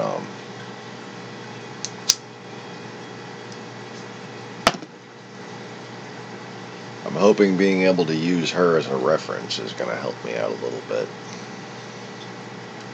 I'm trying to be very careful because I still have a lot of time left to submit, right? I'm trying to be very careful with the application process.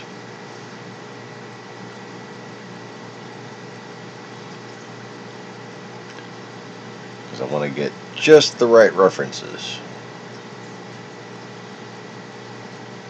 People in the industry, people in the know. And just, you know, this isn't, I'm not applying for a fucking apartment here. I'm not applying for a job at McDonald's. I would never work at McDonald's.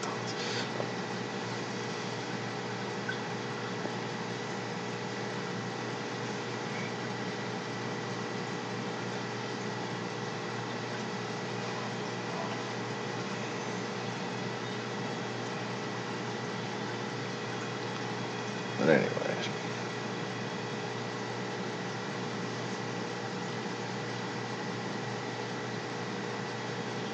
So they're probably going to wind up being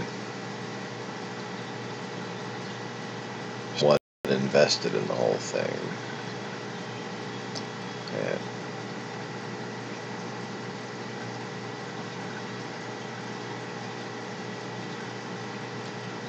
it said to the north, to the land of Nod, on the east of Eden. On the east of Eden.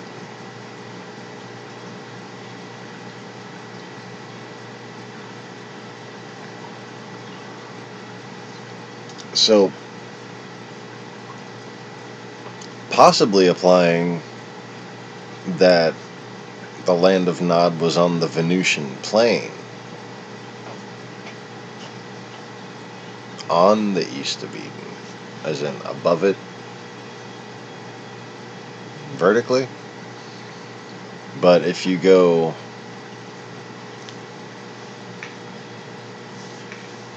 well, basically where the E in the word fire is, that should be about where Eden is.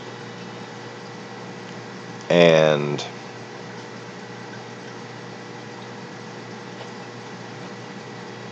the land of Nod, Nod being a Mongolian word also, if you go east of there,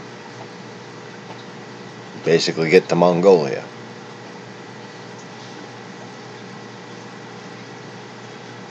Let's look at another map. That's not a map. Just take that out of there because that's not even appropriate.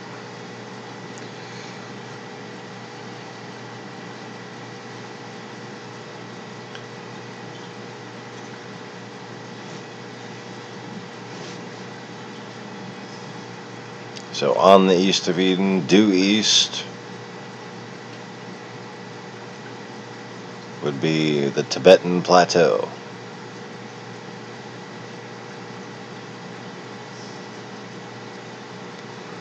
On the east or above east or northeast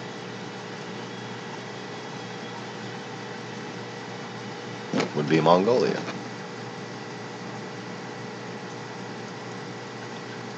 Cain, Khan.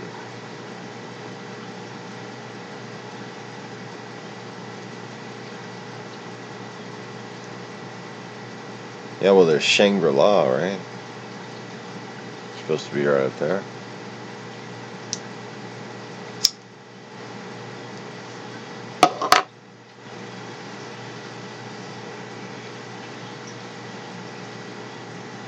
Yes, sir, I shall check my Twitter tomorrow.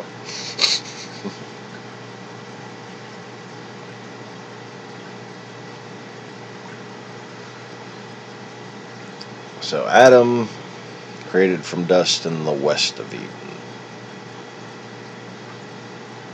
When they sinned, they were taken back to the west of Eden. He was created, and then he was taken eastward to Eden. And then he was taken back to where he was created, so that'd be back to the west.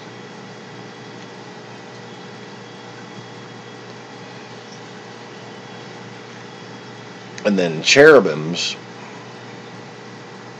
guarded the tree of life. And then presumably on the other side of those cherubims. So, banished. Yeah, definitely. On the other side of this place where none shall pass.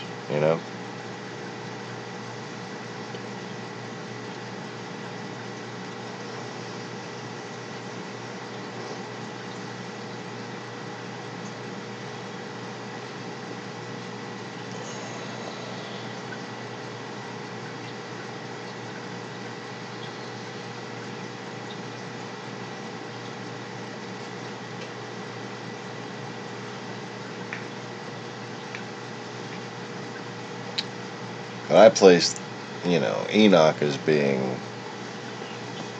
the sunken city off the coast of India. And I placed it there before they really started finding those ruins.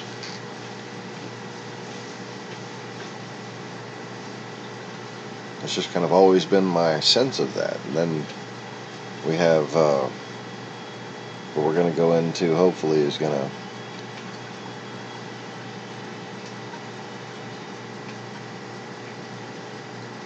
take us through that story that was in the book of Jasher. But that seemed to give good directional reference to Enoch being right there, just because of the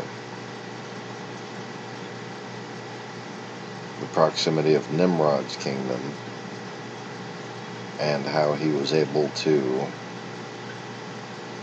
acquire so much.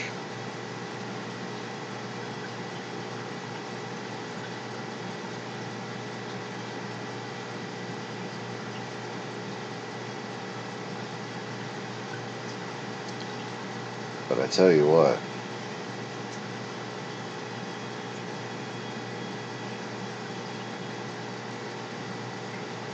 it sure does not make sense that Noah and Enoch are the sons of Cain.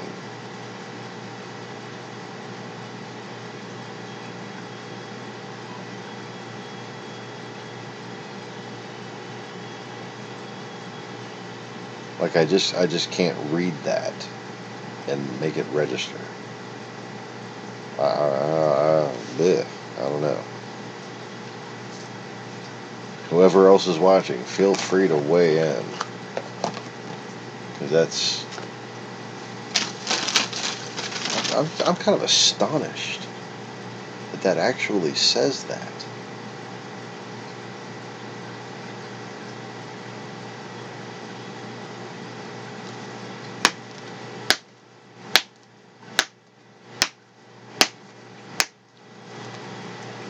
So what is that implying?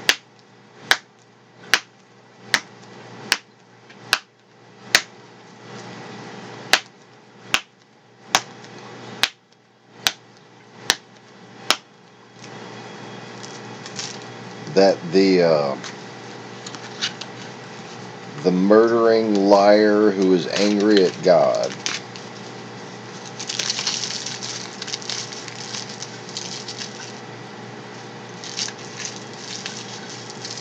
I could understand him building a city, okay?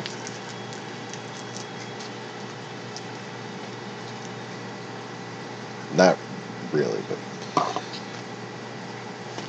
it's passable, you know?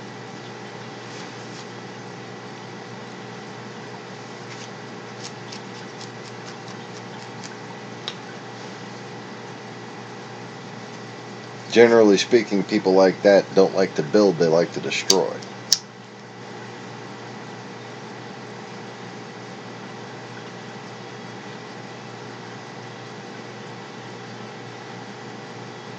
But he was a thief. So I could see them building something like a city, but not a city centered around culture, you know?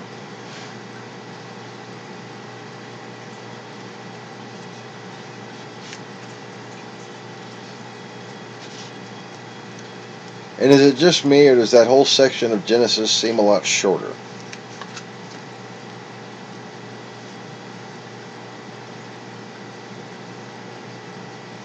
Like it seems the important stuff has gotten smaller. And that whole section has just been...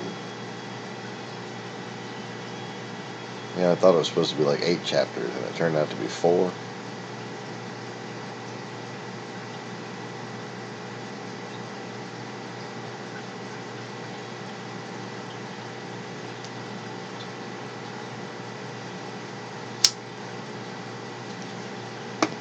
But I clearly remember, Cain slew Abel in 4. I suppose I just remember those chapters being longer.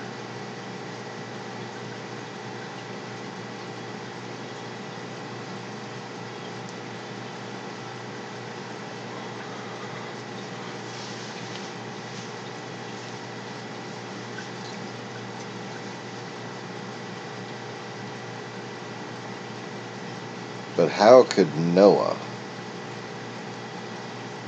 be the keeper of God's ways, having been raised by the sons of Cain, having been a son of Cain?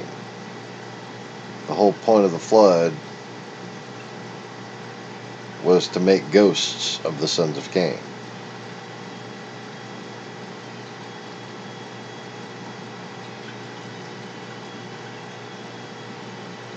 I want my dad to get on here and fucking debate me with this shit, because this is insane.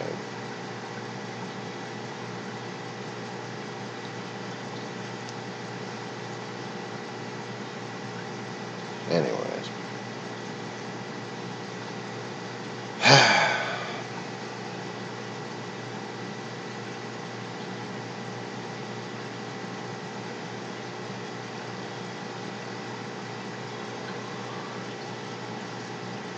Why would Seth have a kid named Cain and Tubal Cain? And then Cain has Enoch and Noah.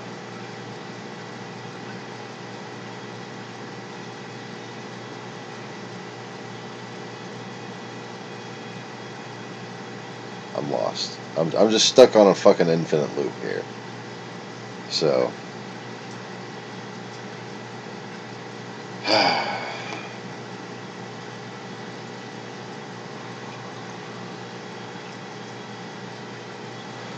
we're gonna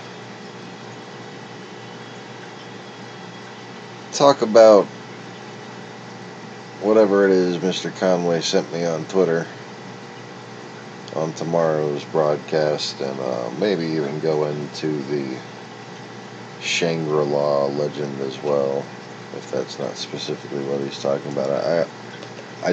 What you're talking about as far as specific, the mountain of creation, that sounds familiar.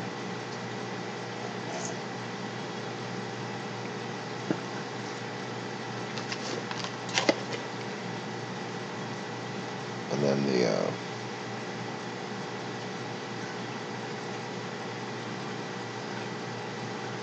the Chinese have some interesting myths about that area too, it seems.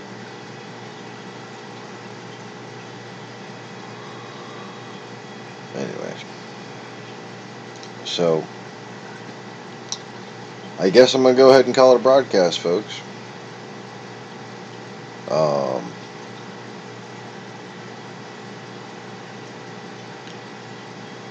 Crisis averted with the fish tank.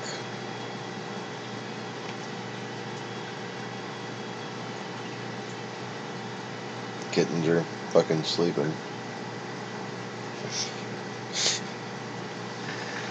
And I'm going to go ahead and cancel this little Final Fantasy game here, because I don't really feel like playing. I just wanted to load it to show the elemental. But, it's a lot to consider as far as the original lesson I had planned out, not the confusion that wound up coming of the genealogies.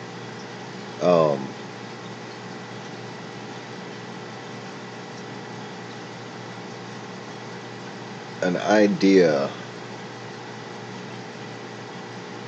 allowing a physical orb to manifest and becoming like a heavenly mansion and becoming like the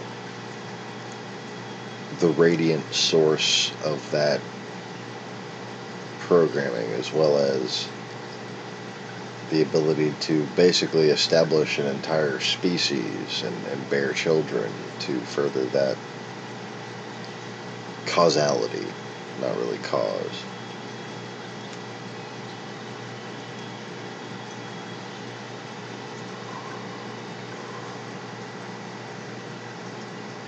So whenever Cain is to die, if that's the case, you should see an uptick in those three things: rebellion from God, murder, and deceit. So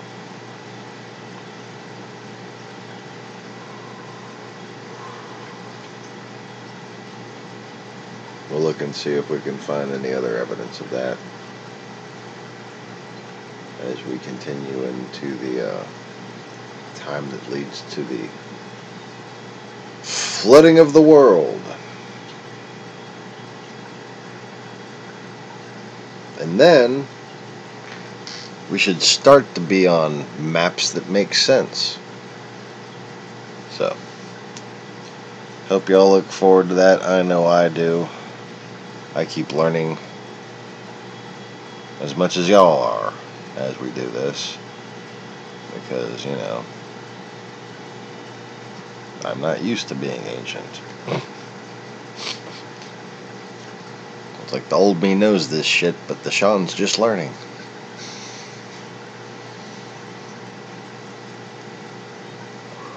I'm definitely glad that I got my own head straight before delving into that, so that when things went awry, I would be able to just stand up to it instead of kind of ignoring it and moving on. And that also makes me look forward to getting more into it. And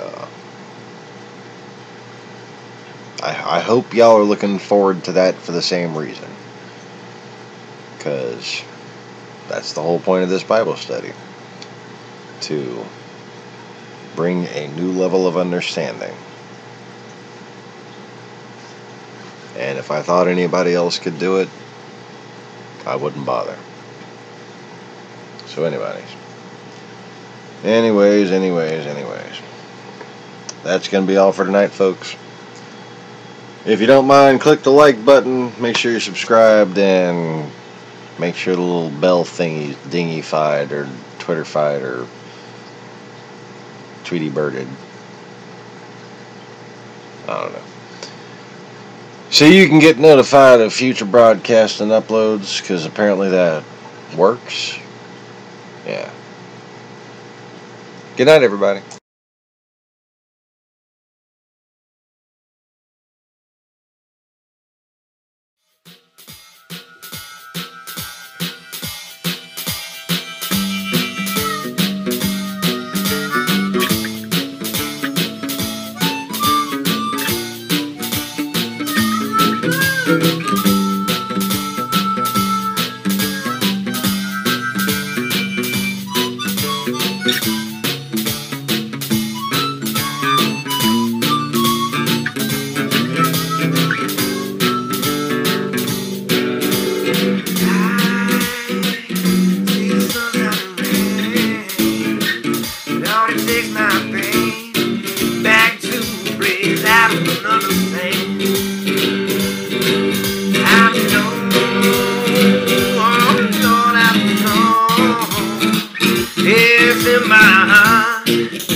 I know I gotta keep you by my side till the day I die.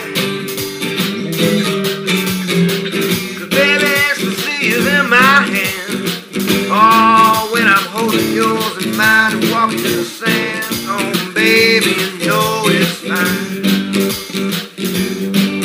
Oh, now you done and screws me off. You ain't done something you shouldn't have done. Baby, I'm mad. I'm going on. Oh, I'm going on.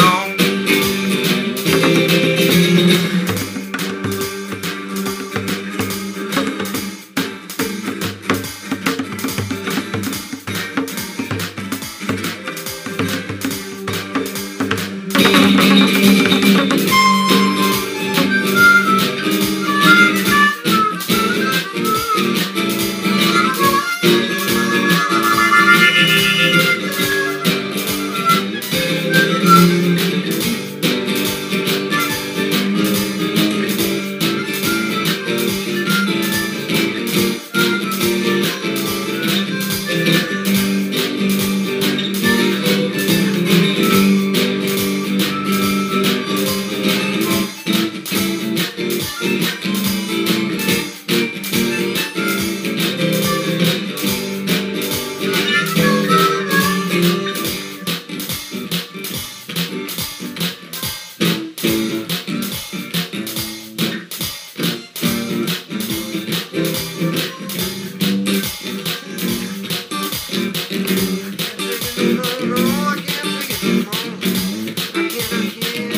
no more.